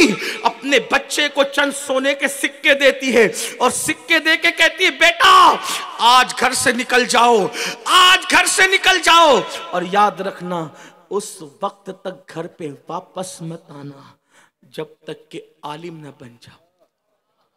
आलिम बनने के बाद घर पे आना, उससे पहले मत आना। और इमाम दारुल हिजरा इमाम मालिक गए और जाने के बाद आपने इल्म हासिल किया, माँ ने आलिम बनाया। इमाम शाफई, मोहम्मद इब्न इदरीस, ये माओ का किरदार। आज की माओ को तो सीरियल चाहिए, फिल्में चाहिए, मेकअप चाहिए, वो कोई जिम्मेदारी महसूस नहीं करी। ये सारे बड़े बड़े इमाम लोगों के वालिद खुदा की कुदरत बचपने में विसाल कर गए थे जब ये छोटे थे। अक्सर ये सब यतीम लोग हैं। इमाम शाफई रहमतुल्लाहि ताला अलैह पैदा हुए, मां उनको लेकर के सफर करती है मदीने मुनव्वरा तक और लाती है और इमाम मालिक के पास ला करके कहती है, मेरा ये बेटा, इसको बड़ा इमाम बनाना आपकी जिम्मेदारी है। पहले मक्का ले गई, वहां के बड़े बड़े उलमा से इल्म सीखा, फिर मदीने मुनव्वरा लाई इमाम मालिक के पास। पता है अभी इमाम शाफई की उम्र 15 साल की हुई थी, आप उस दौर के सारे उलूम के आलिम बन गए थे। ये माओ की मेहनत। अगर मां सोच लेना कि मैंने पढ़ाने अपने बच्चे को, स्कूल की फीस भरना है, चाहे मुझे घर बैठ करके कोई काम करना पड़े, मुझे मेहनत करना पड़े। और अब बाप लोगों से भी कहता हूं, अल्लाह ने औलाद दी है, इन पे जुल्म मत करो। ये छोटे छोटे बच्चे, आप इनको होटलों पे नौकरी के लिए लगा दोगे, ये कुछ नहीं कहेंगे। इनको खेतों में काम के लिए लगा दोगे, ये कुछ नहीं कहेंगे। इनको छोटी उम्र में तुम काम करवाओगे स्कूल से हटा के, ये कुछ नहीं कहेंगे।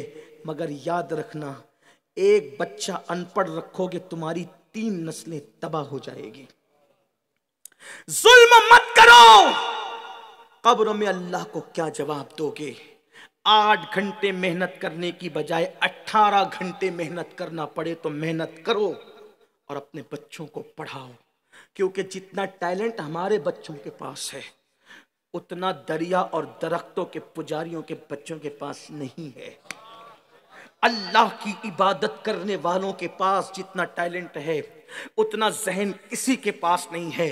दुनिया को आपके टैलेंट से खतरा है, दुनिया को आपकी सलाहियत से खतरा है। बताऊं, 1400 साल पुरानी बात नहीं करता, कल की बात करता हूं।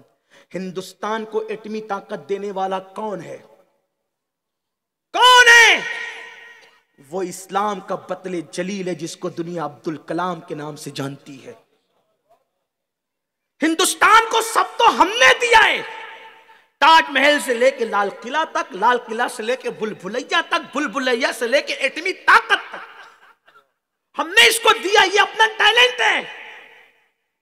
लोग कुछ भी कहें, हम उन्हें कोई जवाब नहीं देते। और मैं तो आज ही बात कहना चाहता हूं, हिंदुस्तान के मौजूदा हालात में ना तलवार का काम है, ना डंडे का काम है, ना लाठी का काम है, ना बम का काम है, ना मिसाइल का काम है।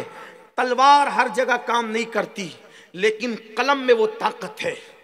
जहां तलवारें नाकाम हो जाती, वहां कलम काम करता नजर आता है। आपसे कहता हूं, ठीक है, हिंदुस्तान में आज तलवार का मौका नहीं और हमें उठाना भी नहीं है, हम भड़काऊ लोग नहीं है, लेकिन कलम उठाओ, कलम। इसलिए कि कलम में वो ताकत है कि अल्लाह ने कुरान में कलम की कसम को याद फरमाया है, नून वल कलम वमा यस्तरून। अल्लाह ने कलम की कसम याद फरमाई है।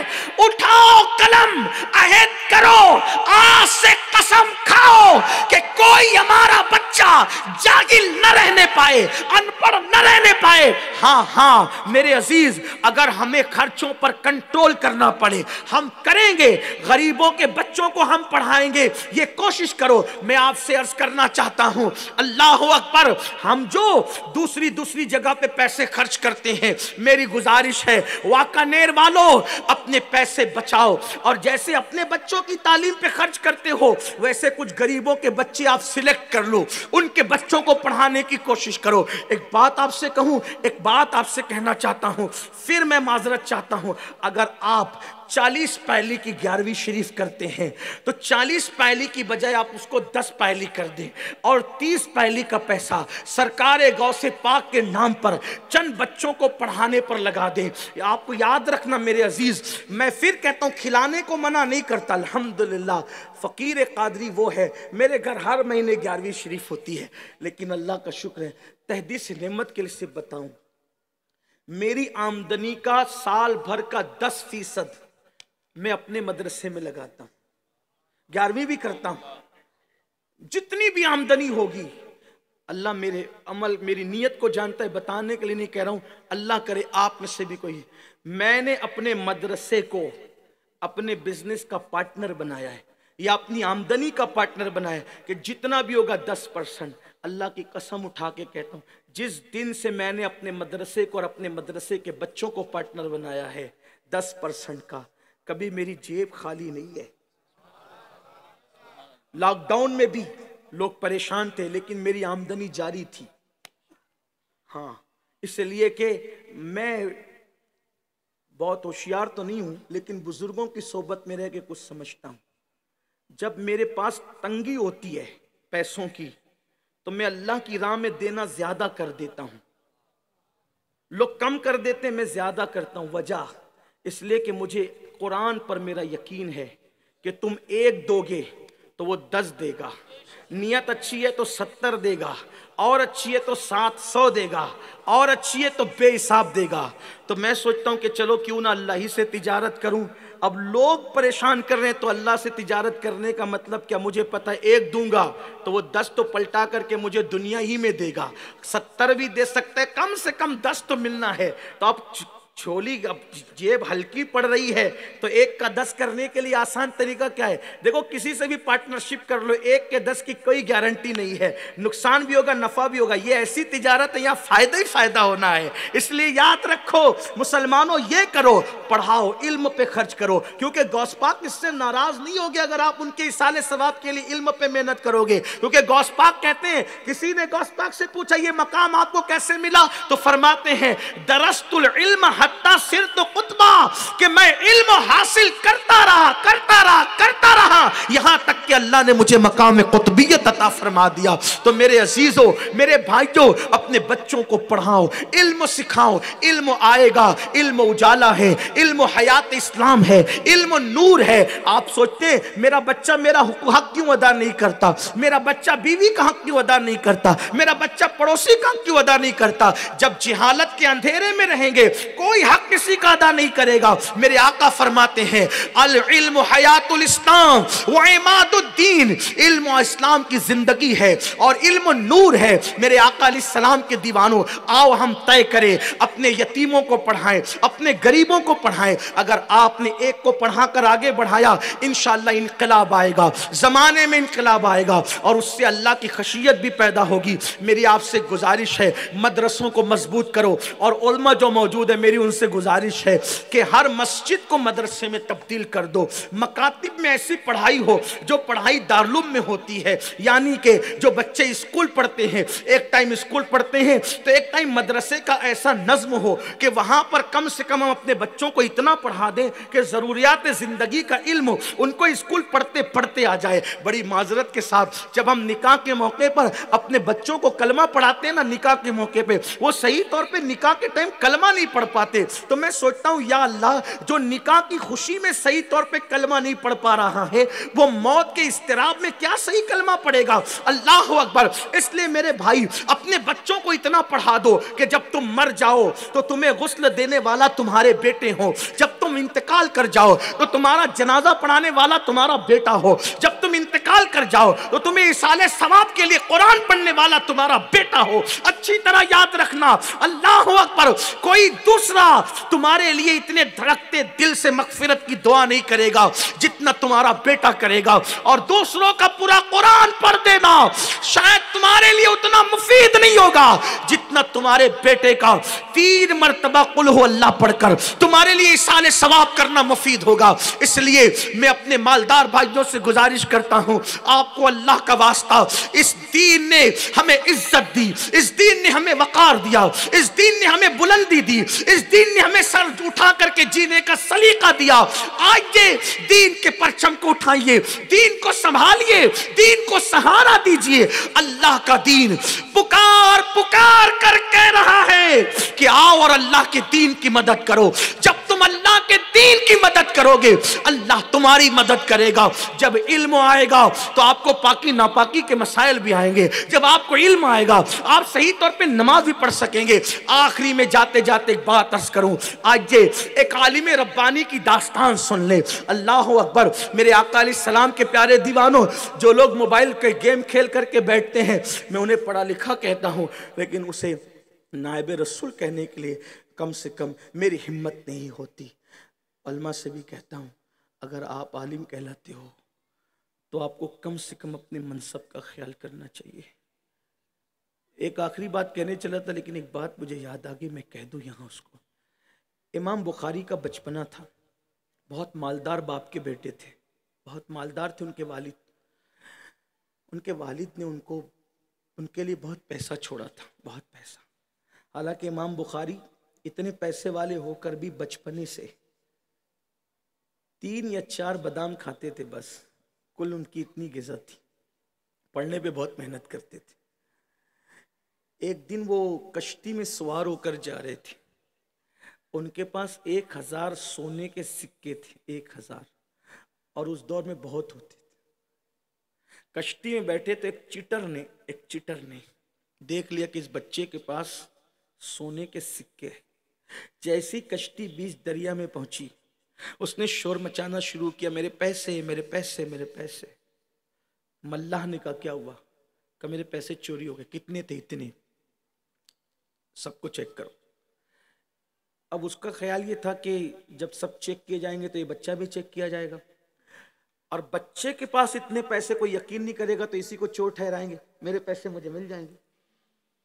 सब चेक किए गए। आखिरी में इमाम बुखारी की बारी आई, उनके पास भी पैसे नहीं निकले। अब मामला ही खत्म था। जब उनके पास नहीं निकले तो मामला खत्म था।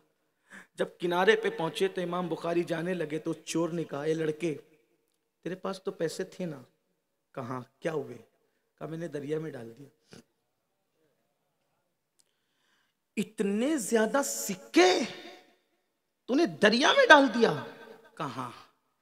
जिस होलिये में मैं कश्ती में बैठा था ना, ये उलमा का होलिया था। अगर मेरे पास पैसे निकल जाते तो कोई मेरी बात पे यकीन नहीं करता कि पैसे मेरे, लोग तेरी बात पे यकीन करते, तो ये होलिया उलमा का बदनाम हो जाता। पैसे तो मैं फिर कमा लूंगा दुनिया में, लेकिन अगर होलिया उलमा का बदनाम होता तो मेरे एक की वजह से सारे उलमा मशकूक हो जाते, और फिर कोई कश्ती वाला इस होलिये वाले को कभी अपनी कश्ती में सवार नहीं करता। लोग कहते कि इस होलिये वाले ऐसे ही होते हैं, इसलिए मैंने होलिये की आबरू बचाने के लिए इतनी बड़ी कुर्बानी दे दी। ये उलमा की फिक्र थी। मैं अपने बच्चों से जो फारिगीन हैं, इन बुजुर्गों को तो कुछ नहीं कहता जिनकी जूतियां सीधी करता हूँ, लेकिन ये जो आज फारिग होने वाले बच्चे हैं उनसे कहता हूँ, खुदा के लिए बड़े से बड़ा नुकसान उठा लेना, लेकिन इस होलिये को कभी बदनाम मत होने देना, इसलिए कि ये होलिया बड़ा कीमती है। जब किसी के घर में जाना तो निगाहें झुकी रहे, किसी से मुतासिर मत होना, इसलिए कि लोगों के पास दुनिया की दौलत है, तुम्हारे पास कुरान की दौलत है, अल्लाह के कलाम की दौलत है। दुनिया तुम्हारे पास झुकेगी। एक मर्तबा अल्लाह वाला बन कर तो देखो, एक मर्तबा कुदरत की तरफ आकर तो देखो। हमने इसीलिए माज़अल्लाह दुनिया के लिए पढ़ रहे हैं, दुनिया के लिए सब कुछ कर रहे हैं, तो कोई क्या झुकेगा? सबकी बात नहीं करता इल्ला माशाअल्लाह। तकरीर की इसलिए कि पैसा मिले, जो पैसा नहीं लेते इसलिए कि लोग कहे सुभान अल्लाह क्या तकरीर हुई। नमाज पढ़ी इसलिए कि नमाजी कहलाएं, मसला बयान के इसलिए कि इल्म वाला कहलाएं, धीरे धीरे नजर झुका के चले इसलिए कि मुत्तकी और सूफी कहलाएं। मेरे अजीज, सब औरों के लिए किया, अल्लाह के लिए क्या किया, ये तो मसला है। क़यामत के दिन अल्लाह फरमाएगा तूने जिस लिए किया था मैंने वो तेरे लिए करवा दिया। आज तेरे लिए मेरे पास कुछ नहीं है, रियाकारी शिर्क असगर है, शिर्क असगर। हाँ, फकीह अबुल समरकंदी लिखते हैं अपनी किताब में कि एक मुकर्रिर मरा, मुकर्रिर को मौत आई तो देखा कि उसके पास फरिश्ते आग का अजाब लेकर आए। मुकर्रिर इधर उधर देखता रहा, इधर उधर, कोई बचाने नहीं आया। तो कुछ देर के बाद एक खूबसूरत आया और उसको हटा दिया कि भाई चलो चलो हटो यहाँ से, जाओ, इसको मत अजाब दो। वो चले गए तो मुकर्रिर साहब ने कहा बहुत शुक्रिया आपका, कौन है आप? कहा आपकी वाज़ व नसीहत का सवाब हूँ जो आप लोगों को करते थे। कहा जल्दी आना था, इतनी देर क्यों की? कहा देर इसलिए की कि आप जब वास करते थे तो सेठों से पैसे मांगते थे, इसलिए थे। तो कहा मैं वो पैसे लेके तो गरीबों को दे देता था ना। तो कहा गरीबों को दे देते थे इसीलिए लेट आया, अगर खुद खाते तो आता भी नहीं। हमने नहीं मांगना, इसलिए कि मांग के जो चीज मिलती है वो तोहफा नहीं होता, वो भीख होती है। हम भिखारी लोग नहीं है। अल्लाह ने आपको रसूलुल्लाह के इल्म का वारिस किया है। हम कहें कि एक रात का कितना दोगे? लोगों को मेरे जुमले तल्ख लगते हैं। रातों की कीमत नचनियों की तय होती है, नायबे रसूल की तय नहीं होती। हम क्यों तय करें? आप ठोकर लगाएं, आपके ठोकर के अंदर दुनिया है। हमें वाकई अपनी जिम्मेदारी समझनी होगी। असर उसी की गुफ्तगू में होगा जो अल्लाह के लिए बोल रहा है। हमारी जबान से जो तासीर गई इसलिए कि हम गांधी की आंधी में बह रहे हैं, हमें उसकी तरफ नहीं जाना। इसलिए कि जो बात खुदा के लिए होती है उसका असर ही कुछ और होता है। खलीलुल्लाह ने जब काबा बनाया तो अर्ज किया मैंने तो बना दिया, अब बसाएगा कौन? इरशाद हुआ खलील आवाज लगाओ, हम तुम्हारी आवाज को पहुंचा देंगे। इब्राहिम ने खुलूस से आवाज लगाई तो जो जमीन पर थे उन तक भी पहुंची, जो मां के पेट में थे उन तक भी पहुंची, हत्ता के जो आलम अरवा में थे उन तक भी खलीलुल्लाह की आवाज पहुंची। पता चला जो आवाज अल्लाह के लिए निकलती है वो आलम अरवा तक जाकर के पहुंचती है। इसलिए आवाज अल्लाह के लिए होना चाहिए। इनकलाब आएगा, हमें अल्लाह के लिए करना होगा, हमें मुत्तकी बनना, अल्लाह की खशियत दिखावे के लिए। आखिरी बात जो अर्ज करने चला था वो ये, जब सैयदुत ताइफा ताउसुल उलमा हजरत जुनैद बगदादी के इल्म का चर्चा हुआ, बस ये बात आखिरी है, जब उनके इल्म का चर्चा हुआ तो उनके हासिदीन बहुत हुए। हजरत जुनैद बगदादी कोई छोटे मोटे आदमी नहीं, बहुत बड़े आदमी। 7 साल की उम्र में अपने मामू हजरत सिद्दी सक्ती के साथ हज के लिए गए। 7 साल की उम्र में तो एक मसला ऐसा उलझ पड़ा कि उसका जवाब कोई दे नहीं पा रहा था। ये बैठे हुए थे खामोश। बच्चों की गिनती क्या होती है? जब सब लोग लाजवाब हो गए तो हजरत सिद्दी सक्ती के कान में कहा मामू जान मैं जवाब दूं? हाँ दो। जब इन्होंने जवाब दिया तो लोगों को पता चला कि बच्चा 7 साल का है लेकिन इन उलमा से बड़ा आलिम है। तो आपको ताउसुल उलमा का लक़ब दिया गया 7 साल की उम्र में। इतने बड़े आलिम थे। इनकी अजमत इससे समझ ले कि मेरे मुर्शिद गौस पाक जब इनका नाम लेते थे तो हमने अपने बुजुर्गों से सुना है कि गौसे पाक अदब के साथ सर झुका लेते थे। ये जुनैद बगदादी है। हाँ, ये जुनैद बगदादी, ये शान के आलिम। इल्म का चर्चा हुआ। ये बेक वक्त आलिम भी थे, सूफी भी थे। ये भी आपसे एक बात कह दूं मैं कि पहले इल्म सीखकर जब तसव्वुफ सीखते थे तो लोग आलिम रब्बानी बनते, यानी इल्म वालों का ताल्लुक खानकाह से जुड़ा हुआ था। जब से खानकाह से इल्म गया और मदरसे से तसव्वुफ गया तो जो नताइज हम देख रहे हैं। हाँ, आप देखें हर आलिम, इमाम अहमद रजा को देखें, इल्म पढ़ा अपने वालिद से, अपने असातिज़ा से, फिर महरेरा की खानकाह से जुड़ गए। देखा आपने? इसी तरह और भी बड़े बड़े बुजुर्गों को देख लें, शाह वलीउल्लाह को देख लें, शाह अब्दुल अजीज को देख लें, शाह अब्दुल रहीम को देख लें। ये सब लोग सिलसिले नक्शबंदिया से जुड़े हुए हैं। फारूक आजम की औलाद में से फारूकी हैं, सिलसिले नक्शबंदिया से जुड़े हुए। गरीब नवाज, हम गरीब नवाज को एक सूफी समझते हैं, है ना, तसव्वुफ का रंग गालिब है, लेकिन वो अपने वक्त के इतने बड़े मुहद्दिस थे कि कमोबेश 14 साल तक उन्होंने मस्जिद नबवी शरीफ में बैठकर हदीस का दर्स दिया। उनका ये रंग हमारी नजरों के सामने नहीं है। गौसे पाक को हम वली समझते हैं, बेशक वली हैं, वलियों के सरदार हैं, सूफी समझते हैं, तसव्वुफ का रंग गालिब है, लेकिन गौस पाक इतने बड़े मुफ्ती थे कि चारों मसलक पर फतवा देते थे, हनफी, शाफी, मालिकी, हम्बली। बल्कि उस वक्त दुनिया में जो मसला सबसे ज्यादा उलझ जाता, कोई जवाब नहीं दे पाता, तो लोग कहते थे शेख अब्दुल कादिर जिलानी के पास चले जाओ। गौसे पाक अपने दौर में इतना बड़ा मदरसा चलाते थे कि हर साल आप 3000 उलमा की जमात तैयार करते थे। ये बात मैं अपनी तरफ से नहीं कह रहा हूं, आप मुल्ला अली कारी को उठा करके पढ़ लें, उनकी किताब में मौजूद है। हर साल 3000 उलमा आपने कौम को दिए।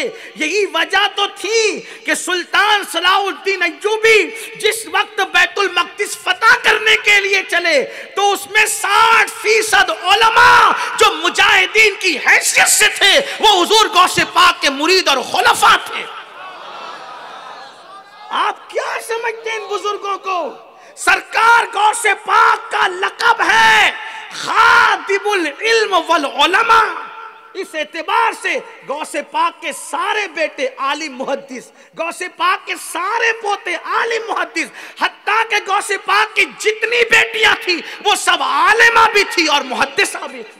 ये रंग हमारे पास नहीं, हम तो सिर्फ पानी पे उड़ना और हवा में चलना इसी को लेकर बैठे हुए हैं। लेकिन अल्लाह अकबर, गौसे पाक का इल्म इतना था कि अल्लाह अल्लाह बोलूं, कुछ बात कर, आप थक तो नहीं गए? मैं वो आखिरी बात करने चला, लेकिन आप सोचते होंगे ये भी बड़ा अजीब है, आखिरी बात कहता है फिर आगे बढ़ता है। बोल सकता हूं क्या? इल्म कितना था? इल्म हमारे यहां बड़ी माजरत के साथ इल्म ही गया, इल्म गया, सब गया।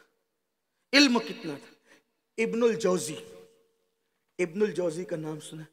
बहुत बड़े आलिम, इमाम इब्नुल जौजी उनको कहते, गौस पाक के मुआसिरीन में से थे। और उनको इल्म कितना था पता है? उन्होंने जो किताबें लिखी ना, किताबें इब्नुल जौजी ने, तो उस वक्त जो है वो लकड़ी के कलम से किताब लिखी जाती थी, लकड़ी। अगर आप हजरात थक गए तो बोल देना, इशारा करना, मैं बात नहीं, आपको नहीं कह रहा, आपको नहीं कह रहा हूं, मैं पब्लिक को कह रहा हूं। तो एक बार दुरूद पढ़ लिया, अल्लाह रब्ब मुहम्मदिन सल्लल्लाहु अलैहि वसल्लम नहनु इबाद मुहम्मदिन सल्लल्लाहु अलैहि वसल्लम। वो लकड़ी से किताब लिखी, लकड़ी के कलम से किताब लिखी जाती थी, तो वो थोड़ी थोड़ी किताब लिख करके फिर उसको ऐसे छांटते थे लकड़ी को, फिर लिखते थे। ऐसा आपने देखा होगा, हमारे बचपन में भी जब किताबत सिखाई जाती थी, अभी पता नहीं क्या चलता है, तो उस वक्त भी उसको लकड़ी से बनाते थे। तो वो लकड़ी की जो कतरन उन्होंने काटी थी, तो उन्होंने वसीयत की थी कि जब मेरा इंतकाल हो जाए तो इसी कतरन पर मेरे गुसल का पानी गर्म करना। तो उनके गुसल का पानी, लकड़ी, वो कतरन जला करके गर्म किया गया था, पानी गर्म हो गया, उसके बाद भी वो कतरन बची थी। सोचे कि कितनी किताबें लिखी होगी। उनके बारे में तहकीक यह है कि उस दौर में उन्होंने 500 से ज़ायद किताबें लिखी थी, जब हाथ से यूं लिखा जाता था। आजकल तो लिखने का मेयार बदल गया, 4-5 शागिर्दों को जमा करके जब मैटर दिया जाता है फिर लिखते हैं। आसान है आजकल लिखना, कोई ऐब की बात भी नहीं कहता उसको, लेकिन वो लोग खुद लिखते थे, पूरी पूरी किताबें खुद लिखते, चेक करते थे, पढ़ते थे, इतने बड़े आलिम। लेकिन चूंकि उस वक्त तो उनको तसव्वुफ से थोड़ा सा लगाव नहीं था।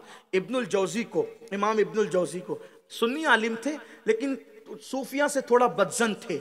और गौस पाक को भी वो वैसा ही, जैसे आज भी कुछ लोग बदजन है, कुछ लोगों की गलत हरकत देख करके हम लोग भी खुद ऐसे लोग को पसंद नहीं करते ना, लेकिन कुछ गलत लोग को देखकर बदगुमानी के तौर पे सही लोगों को भी लोग शक की नजर से देखने लगते हैं। अब जैसे गलत पीर लोगों को देखकर लोग सच्चे पीरों से भी बदजन हो जाते हैं, ऐसा होता है। तो ऐसे ही हुआ कि उन्होंने कुछ गलत लोगों को देखा, गौस पाक को भी उसी में शुमार कर लिया। अब गौस पाक सूफी, शेख अब्दुल कादिर जिलानी सूफी। तो गौस पाक का एक मुरीद था कादरी, वो पढ़ने के लिए आता था, तो वो उसी को टॉर्चर करते रहते थे, क्या तेरे पीर को आता है, क्या तेरे पीर को आता है। जैसे आजकल लोग सोचते हैं ना पीर लोग को कुछ नहीं आता, ऐसा नहीं है, सब ऐसे नहीं है। अपने मोहल्लों के नंगे धड़ंगों को देख करके महरेरा के चौचा अजमेर मुकद्दसा वालों को ऐसा न समझो। ये इमाम लोग अपने इल्म के, अपने वक्त के इमाम हैं, जिनके कदमों में अहले इल्म और अल्लाहु अकबर जबीने नियाज खम करते नजर आते हैं। ये बहुत बड़े लोग हैं, उनको अपने पे कयास नहीं करना। तो ऐसे ही था इब्नुल जौजी, वैसे ही सूफी समझते थे तो कहते थे पीर को क्या आता तेरे।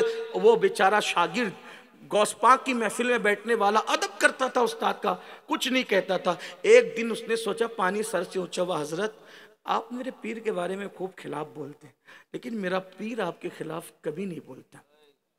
यही आलिम रब्बानी की पहचान है। सूफिया, सच्चे सूफिया अपनी ज़ात के लिए वो कभी नहीं लड़े, इसलिए कि ज़ात के लिए लड़ना कुत्तों का काम है, इंसान का काम नहीं। हाँ याद रखना, ज़ात के लिए कभी मत लड़ना। अगर कोई आपके साथ कुछ करे ना, माफ़ करना, माफ़ करते जाओ, क्योंकि माफ़ करने से इज्जत कम नहीं होती और सदका देने से माल कम नहीं होता। अगर इज्जतदार बनना है तो माफ़ करो, मालदार बनना है तो सदका दिया करो। इसलिए मुसलमानों, और ये भी नहीं आज तो मैं कुछ नहीं कर रहा हूँ, कल कयामत में तुझे पकड़ूंगा। छोड़ो यार, कयामत में इनको पकड़ते फिरेंगे कि यार का जलवा देखेंगे? हैं, छोटी सी बात क्यों करते हो? हैं, पकड़ेंगे क्या? अरे छोड़ ना यार, यहाँ छोड़ा वहां यार देखेंगे। हमारा तो अकीदा है। बेदम शाह साहब कहते हैं अजब तमाशा हो मैदान हश्र में बेदम कि सब हो पेशे खुदा और मैं रूबरूए रसूल। सुभान अल्लाह, सुभान अल्लाह। नहीं पकड़ना किसी को, जो तुम पे जुल्म करे माफ करो। दाता साहब फरमाते हैं अल्लाह जब किसी को वली बनाना चाहता है तो उस पर एक मुखालिफ मुकर्रर कर देता है, वो उसकी मुखालिफत करता रहता है और वो बंदा सब्र करता रहता है, और सब्र करने की वजह से अल्लाह उसको मकाम विलायत अता कर देता है। इसलिए अगर कोई मुखालिफत करे तो समझ लो अल्लाह अपना बनाना चाहता है, लेकिन आप में सब्र का उतना पैमाना भी होना चाहिए। अल्लाह अकबर। तो कहा मेरा पीर तो आपके बारे में कुछ कहता नहीं। आप जब देखो जब हजरत कहते रहते, हजरत आपने उनको कभी देखा है? नहीं देखा। कभी उनकी तकरीर सुनी है? नहीं सुना। हजरत एक बार देख लो मेरे पीर, एक बार उनका खिताब सुन लो। अच्छा ठीक है, हम चलेंगे। इब्नुल जौजी को उस कादरी ने तैयार कर लिया। अब इब्नुल जौजी इतने बड़े आलिम के जब वो खिताब करते थे तो भी हजारों का मजमा होता था, लेकिन जब गौस पाक खिताब करने लगे तो सबकी महफिलें सुनी हो गई। अब महफिलें सुनी हो तो फिर तो दुख तो होता है। आदमी को दर्द कहाँ होता है वो बताता कहीं और है। ऐसा होता है जहां महफिलें सुनी होगी वहां तकलीफ तो होगी। गौस पाक कि महफिल में 70-70 हजार का मजमा, वहां महफिलें सुनी, प्रॉब्लम तो था, मुखालिफ हो गए थे लोग, लेकिन कादरी ने कहा एक बार चलो। अब गौस पाक की महफिल में लाए। मैं अपने लहजे में बताता हूँ, इब्नुल जौजी को ऐसा लगा कि मेरे आने वाली, मेरे ऑडियंस जो मुझे सुनते हैं, जब मुझे वहां देखेंगे तो जाहिर सी बात है, हो सकता है कोई पूछे हजरत आप इधर किधर, क्योंकि मुखालफत जो कर चुके थे। तो इब्नुल जौजी ने क्या किया, आपने अपने सर पे ऐसे चादर डाली ताकि लोग आपको पहचान न सके, और जा करके किनारे महफिल में बैठ गए। और गौस पाक का तरीका क्या था, अभी जैसे यहाँ क्या हुआ कि हम आए तो हमें पता था मदरसे का जलसा है, तो थोड़ा किताब देखते आ रहे थे कि भाई इल्म पे बोलना है, थोड़ा सा पढ़ लिख लो। फिर भी देखो किधर किधर जा रहे हैं, क्या क्या हो रहा है आपको सब पता है। उन्वान पे तो गुफ्तगू हो ही नहीं रही है। ऐसा होता है ऐसा, ठीक कोई बात नहीं, लेकिन वहां ऐसा नहीं था। न पहले से उन्वान, न पहले से कोई स्टडी। गौस से पाक कारी को कहते थे उठो कुरान पढ़ो। अब कारी की अपनी तबीयत, कारी जो आयत पढ़ दे वही गौस पाक का उन्वान, और कोई इधर उधर की नहीं। आयत का तर्जुमा, उसकी तफसीर नंबर 1, तफसीर नंबर 2, तफसीर नंबर ये तफसीर, ये वाज था गौस पाक का। और जब वाज होता था तो जो यहूदी ईसाई आते थे मुसलमान होके जाते, गुनहगार आते थे तौबा करके जाते, जिन्नातों की तादाद बड़ी आती थी, खिजर अलैहिस्सलाम आते थे। महफिल को जीनत देने के लिए मुस्तफ़ा जान रहमत मौला अली को साथ में लेकर, सुभान अल्लाह, सुभान अल्लाह। बल्कि एक मर्तबा का वाकया तो यह है कि गौस पाक का वाज देख करके सरकार ने, अली देखो अपना बेटा कितना अच्छा वाज करता है। सुभान अल्लाह, सुभान अल्लाह। सरकार अलैहिस्सलाम खुद तशरीफ, मूसा अलैहिस्सलाम को एक बार साथ में लाए और फरमाया कि मूसा तुम्हारी उम्मत में है ऐसा कोई वली? तो हजरत मूसा ने अर्ज किया हुजूर इन जैसा वली तो किसी उम्मत में नहीं है। लोग इसको कहानी किस्सा कहते हैं, लेकिन हम सुन्नी मानते हैं इसलिए कि हम इश्क के बंदे हैं, क्यों बात बढ़ाई है। बहरहाल तो गौसे पाक की शान ये थी, तो कारी ने आयत पढ़ी। अब गौस पाक बैठे मसनद पर, आपने फरमाया इसका तर्जुमा ये, उसकी तफसीर ये। जब तफसीर ये की ना तो बाजू में कादरी बैठा हुआ था, उस्ताद के बाजू में, इब्नुल जौजी के बाजू में। तो जब हजरत ने तफसीर बयान की तो देखा तो इब्नुल जौजी थे ना भाई, बड़े आलिम थे। आम तौर पे मुकर्रिर जो तकरीर करता है वो मिंबर वालों को पता होता है, लेकिन फिर भी ये बेचारे सुभान अल्लाह अल्हम्दुलिल्लाह सिर्फ आपके लिए कहते हैं ताकि आप भी बोलें। हालांकि इनको पता होता है ये कोई नई बात इनके लिए नहीं होती है, हौसला अफजाई करने आते हैं, ये दुआ देने आते हैं, इनके इल्म में कोई इजाफा नहीं होता। तो जब देखा ना इब्नुल जौजी का मुंह तो उन्होंने ऐसे किया, मुझे जानता हूं मैं ये तफसीर को। फिर दूसरी तफसीर बयान की, फिर देखा उस कादरी ने, कोई किसी को लाता है ना जब तकरीर अच्छी होती ना तो अपने साथ लाने वाले कहते हैं देख मुझे कैसी जगह लाया, मेरे पीर अच्छी बात करते हैं ना, मेरा खतीब मेरे मौलाना अच्छी बात, ऐसा लोग करते हैं ना। मैं भी देखता रहता हूँ, जो किसी को साथ लाता है वो उसको देखता है, देख देख हजरत कितनी अच्छी बात कर रहे हैं, ऐसा लोग करते हैं, अकीदतें लोगों की मोहब्बतें। तो जब दूसरी तफसीर बयान की तो देखा तो फिर उन्होंने कहा पता है ये भी जानता हूँ, इब्नुल जौजी थे भाई। फिर तीसरी तफसीर जब मेरे शेख मेरे मुर्शिद गौस पाक ने बयान की, फिर देखा उसने कहा ये भी जानता हूँ। 500 किताबों का मुसन्निफ, इल्म पिया हुआ था वो शख्स जिसे दुनिया इब्नुल जौजी इमाम यूं ही नहीं कहा गया। आजकल के जलसों की तरह नाजिम लोग किसी को थोड़ी इमाम का लक़ब देते थे, अहले इल्म उनको इमाम कहते थे, इल्म वालों को। ये हालत होती थी वहां। आजकल तो हमारे सब अल्लामा है, मुझे भी लोग अल्लामा कहते हैं, मेरे बदन पे तो गड़ो मनो टनो पानी गिरता है, या अल्लाह मैं कब से अल्लामा हो गया। ये बेचारे मोहब्बत से करें अल्लाह करे इनकी दुआ कबूल हो जाए, दुआ बन करके। हम लोग कोई अल्लामा वल्लामा नहीं है। अहले सुन्नत में एक दौर था, अल्लामा जब कहा जाता था तो सिर्फ अरशदुल कादरी मुराद लिए जाते थे। आज तो हमारा हर बंदा अल्लामा है, ये भी बड़ा मसला है हमारे लिए। हाँ, और हर बंदा मुफक्किर इस्लाम है, हर बंदा खतीबुल हिंद है। अगर ये अलकाबात का हाल रहा तो आइंदा सारे अलकाबात ही ख़त्म है। अल्लाह रहम करम फरमाए, अल्लाह हमारे हाल पे रहम करे। और अल्लाह से दुआ करता हूँ अल्लाह हमारे नाजिमों को सच बोलने की तौफीक अता फरमाए कि वो निज़ामत करते वक्त सच बोले। एक नाजिम को मैंने पकड़ा निज़ामत के बाद, जलसे के बाद, मैंने कहा सच बोल, जो तू बोल रहा था वो तेरे दिल में भी था। हंस कर कहता है हजरत क्या करूँ, मजबूरी है, दोबारा बुलाएंगे नहीं। सही कह रहा हूँ, सच्ची बात कह रहा हूँ, ये हालत होती है मेरे अजीज। अल्लाह रहम फरमाए। मिंबर रसूल कहते हैं फिर हम झूठ भी बोलते हैं, अस्तगफिरुल्लाह, अल्लाह हमारे हाल पे रहम करे। जब मिंबर रसूल पे झूठ बोला जाएगा तो बोलने वाला और जिसके लिए बोला जा रहा है दोनों अल्लाह की बारगाह में क्या जवाब देंगे। अल्लाह हमारे जलसों का हाल बदल दे, अल्लाह हमारा हाल बदल दे, अल्लाह सबसे पहले हमारे हाल की इस्लाह फरमा दे। अल्लाह अकबर। तो अर्ज कर रहा था तीसरी तफसीर बयान की तो क्या जानता हूँ, चौथी की तो जानता हूँ। इस तरह 7 तफसीर पर मेरे मुर्शिद गौस पाक आए तो वो 7 तक गर्दन हिलाते रहे, जानता हूँ। जब 8वीं तफसीर बयान की कादरी ने देखा अब इब्नुल जौजी की गर्दन नहीं हिलती, 8वीं बयान की अब उनकी गर्दन नहीं हिलती, 9वीं बयान की अब गर्दन नहीं हिलती, 10वीं बयान की अब उनकी गर्दन नहीं हिलती, अब गर्दन नीचे को झुकी जाती है। मैं तो इसको जाहिल सूफी समझता था, ये तो मुझसे ज़्यादा इल्म। और मुल्ला अली कारी फरमाते हैं 14 और एक बुजुर्ग फरमाते हैं एक के बाद एक मेरे मुर्शिद गौस पाक ने 40 एक आयत की 40 तफसीरें बयान की। और 40 बयान करने के बाद अब 7 के बाद तो इब्नुल जौजी की गर्दन ही झुक रही थी और देख रहे थे किसी फकीर के दामन में इतने भी गौहर, इल्म के इतने नायाब गौहर हो सकते हैं। 40 तक पहुंचे तो मेरे मुर्शिद का एक मखसूस लबो लहजा था। अब 40 पर पहुंचने के बाद कहते लोगों जो बयान हुआ है वो थोड़ा है, जो रह गया है वो बहुत ज्यादा है। अब काल को छोड़ो, यानी इल्म जाहिर को छोड़ो, अब हाल की तरफ आओ। जैसे ही का हाल की तरफ आओ, पूरे मजमे में हंगामा हुआ। कोई कपड़े फाड़ रहा है, कोई मस्त कर रहा है, कोई तड़प रहा है, कोई तौबा कर रहा है। पूरे मजमे में हक हू की सदा, तौबा की सदा, सब अपनी अपनी बात कर रहे हैं। इब्नुल जौजी वहां से गायब है। उस कादरी मुरीद ने इब्नुल जौजी को ढूंढना शुरू किया, कहीं नहीं मिले। सोचा गौस पाक के पास चलूं। जब वहां गए तो देखा इब्नुल जौजी गौस पाक का कदम पकड़ कर कह रहे थे तू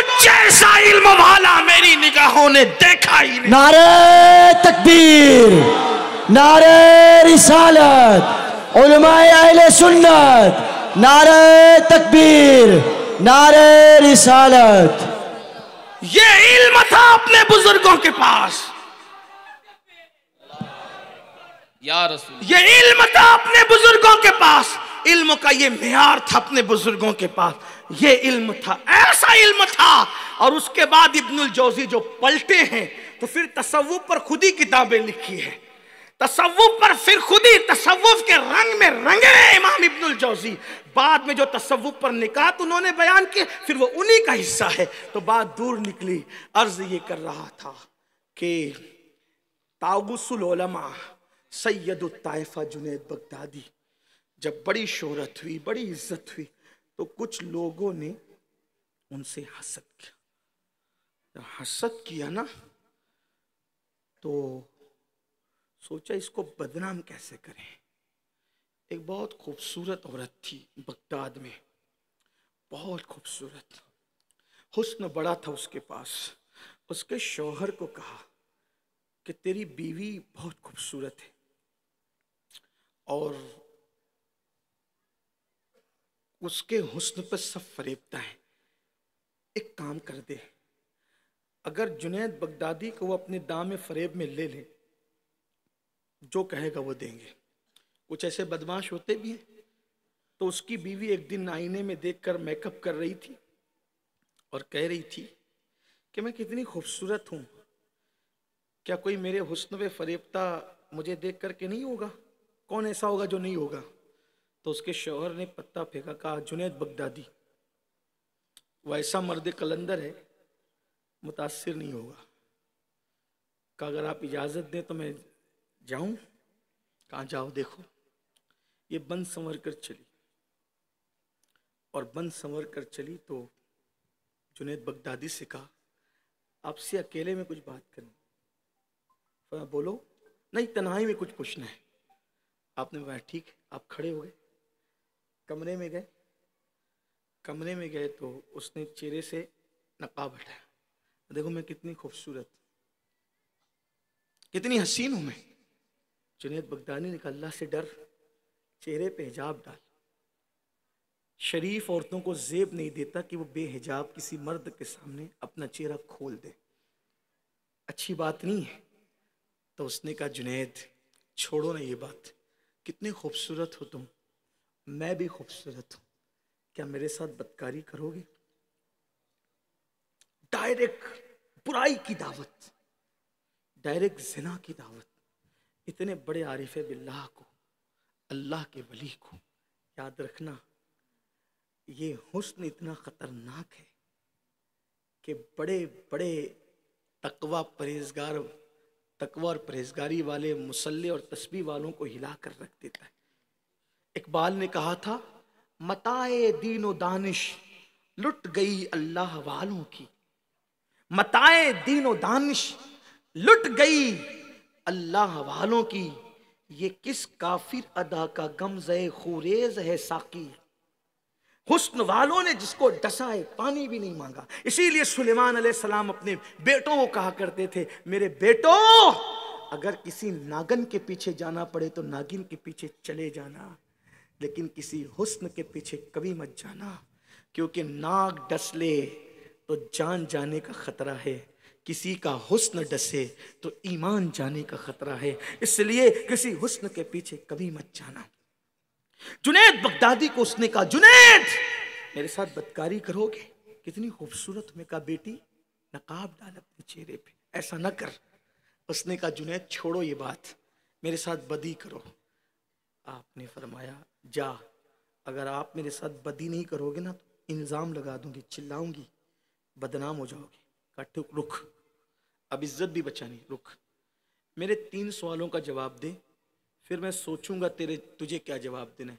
नंबर 1, अगर तुझे ये पता हो जाए कि मौत का फरिश्ता तेरी रूह निकालने के लिए अभी आ रहा है, इसी वक्त तेरी रूह निकालने के लिए मौत का फरिश्ता आ रहा है, वो अभी रूह निकाल लेगा, तो क्या तू मुझे जिना की दावत देगी? उसने कहा नहीं। दिल से जो बात निकलती है असर रखती है पर नहीं ताकत परवास मगर रखती है। जुनैद कह रहे थे अगर मौत का फरिश्ता अभी तेरी रूह निकालने के लिए आए तो तुझे ये गुनाह अच्छा लगेगा, इस वक्त तू ऐसा काम करेगी? उसने कहा नहीं। कहा जिस वक्त नामे आमाल लोगों का सीधे हाथ में उल्टे हाथ में दिया जा रहा हो और तुझे मालूम ना हो कि तेरा नाम अमाल सीधे हाथ में दिया जाएगा कि उल्टे हाथ में दिया जाएगा, तो उस वक्त तो क्या ये गुनाह तुझे अच्छा लगेगा? उसने कहा नहीं, तब भी नहीं अच्छा लगेगा। फिर कहा जब तू अल्लाह की बारगाह में उसके सामने अपने आमाल का हिसाब देते हुए खड़ी रहेगी तो क्या उस वक्त भी तू मुझे ये गुनाह की दावत देगी? उस वक्त ये गुनाह करना तुझे अच्छा लगेगा? उसने कहा नहीं जुनैद नहीं, उस वक्त ये गुनाह कौन कर सकेगा? तो कहा सुन, वो वक्त भी आएगा जब तेरी रूह निकलेगी, वो वक्त भी आएगा कि तू बेचैन रहेगी कि मेरा नाम अमल सीधे हाथ में होगा कि उल्टे हाथ में, और उस वक्त तो तुझे ये गुनाह कितना बुरा लगेगा जो जिसकी तुझे मुझे आज दावत दे रही है। और फिर एक दिन आएगा अल्लाह की बारगाह में उसके सामने तुझे खड़े होना होगा अपने अमाल के हवाले से जवाब देने के लिए। इतनी बात कही, उस लड़की ने कहा जुनैद मुझे माफ कर दो, मुझे माफ कर दो। और उसके बाद फिर घर पलट करके गई। शौहर ने कहा क्या हुआ? तो कहती है क्या मर्द ही इबादत कर सकते हैं, औरतें नहीं कर सकती? जब मर्द इतने मुत्तकी हो सकते हैं तो औरतें भी मुत्तकी हो सकती हैं। उसके बाद उसका चेहरा किसी ने नहीं देखा, उसके बाद उसको मेकअप करते हुए किसी ने नहीं देखा, रात रात भर इबादत करती थी, हत्ता के शौहर भी बुलाता था और कहती थी अभी इबादत में अभी नहीं आ सकती। और फिर उसने सारा मामला छोड़ दिया, सारी शौकियां छोड़ दी, सारी बेबाकियां छोड़ दी। उसका शौहर रोते हुए कहता था मैं कितना नादान था, किस बदबख्त ने मुझे मशवरा दिया था कि मैं जुनैद के पास अपनी बीवी को भेजूं। जब से ये जुनैद के पास से जाकर के आई है ये तो मेरे किसी काम की ही नहीं रह गई है, इसकी दिल की दुनिया बदल गई है। ये थे आलिम रब्बानी जिनके 3 जुमले सुनकर किसी की ज़िंदगी में इनकलाब इस तरीके से आता था। अगर हम भी वाकई अल्लाह की खशियत दिल में बसा लें, अगर वाकई हम भी तकवा इख्तियार कर लें, अल्लाह हमारी ज़बानों में भी उनकी तासीर के सदक़े तासीर अता करेगा। आइए हम सब इल्म की तरफ पेशकदमी करें, अमल की तरफ पेशकदमी करें। मैं उम्मीद करता हूँ इतना बड़ा मजमा है, अगर आज से हम सब अहद कर लेंगे तो इंशाअल्लाह इनकलाब आएगा। क्या मैं पूछ सकता हूँ अल्लाह के लिए कौन कौन आज वादा करता है कि मैं अपने बच्चों को पढ़ाऊंगा?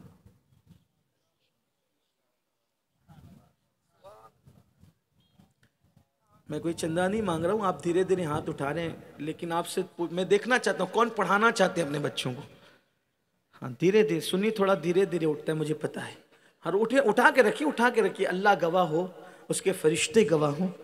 हाँ माशाअल्लाह, देखो मिंबर वाले भी उठा रहे हैं माशाअल्लाह, कुछ लोग तो उठ के खड़े हो रहे हैं। सुभान अल्लाह, जरा उठाइए हाथ उठाइए, थोड़ा अच्छा लग रहा है ना। ये उलमा की दुआएं आपको मिलेगी माशाअल्लाह। ख़वातीन से भी कहता हूँ अपने बच्चों को पढ़ाएं, आगे बढ़ाएं। दौरान गुफ्तगू कोई गलती हो तो अल्लाह माफ़ फरमाए। अस्तगफिरुल्लाह रब्बी मिन कुल्लि ज़ंबिन व अतूबु इलैहि। इल्म इंसान को इंसान बना देता है, इल्म इंसान को इंसान बना देता है, इल्म बेमाया को सुल्तान बना देता है। इल्म अल्लाह जिसे दे उसे ईमान भी दे, वरना ये वो है जो शैतान बना देता है। अस्सलामु अलैकुम व रहमतुल्लाहि व बरकातहू।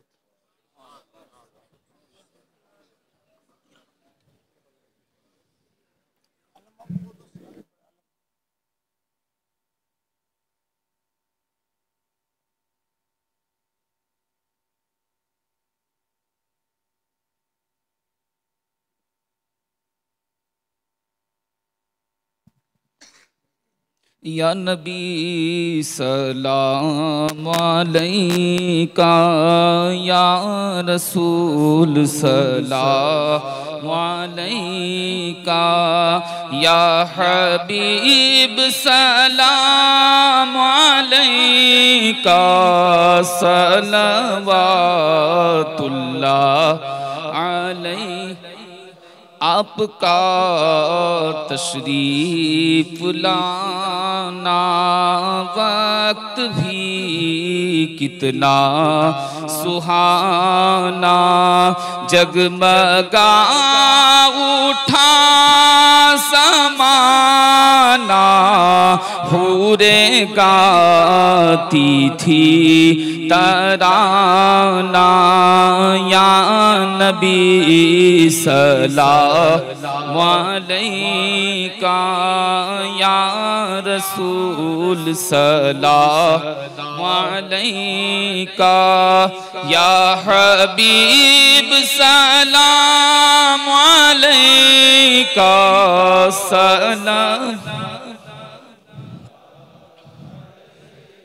हो न तन्हा रोज़े महशर, साथ वो शबीर व शबर, हाथ में दामन अली का, सर पे हो सहरा की चादर, या नबी सल्लल्लाहु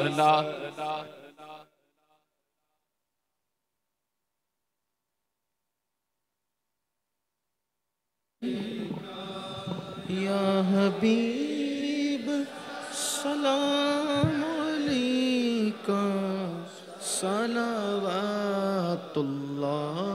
अलैका, सलातु वस्सलामु अलैका या रसूल अल्लाह व अला आलिका व अस्हाबिका या हबीब अल्लाह सल्लल्लाहु तआला अलैहि वसल्लम। अल-फातिहा। अल्हम्दुलिल्लाह।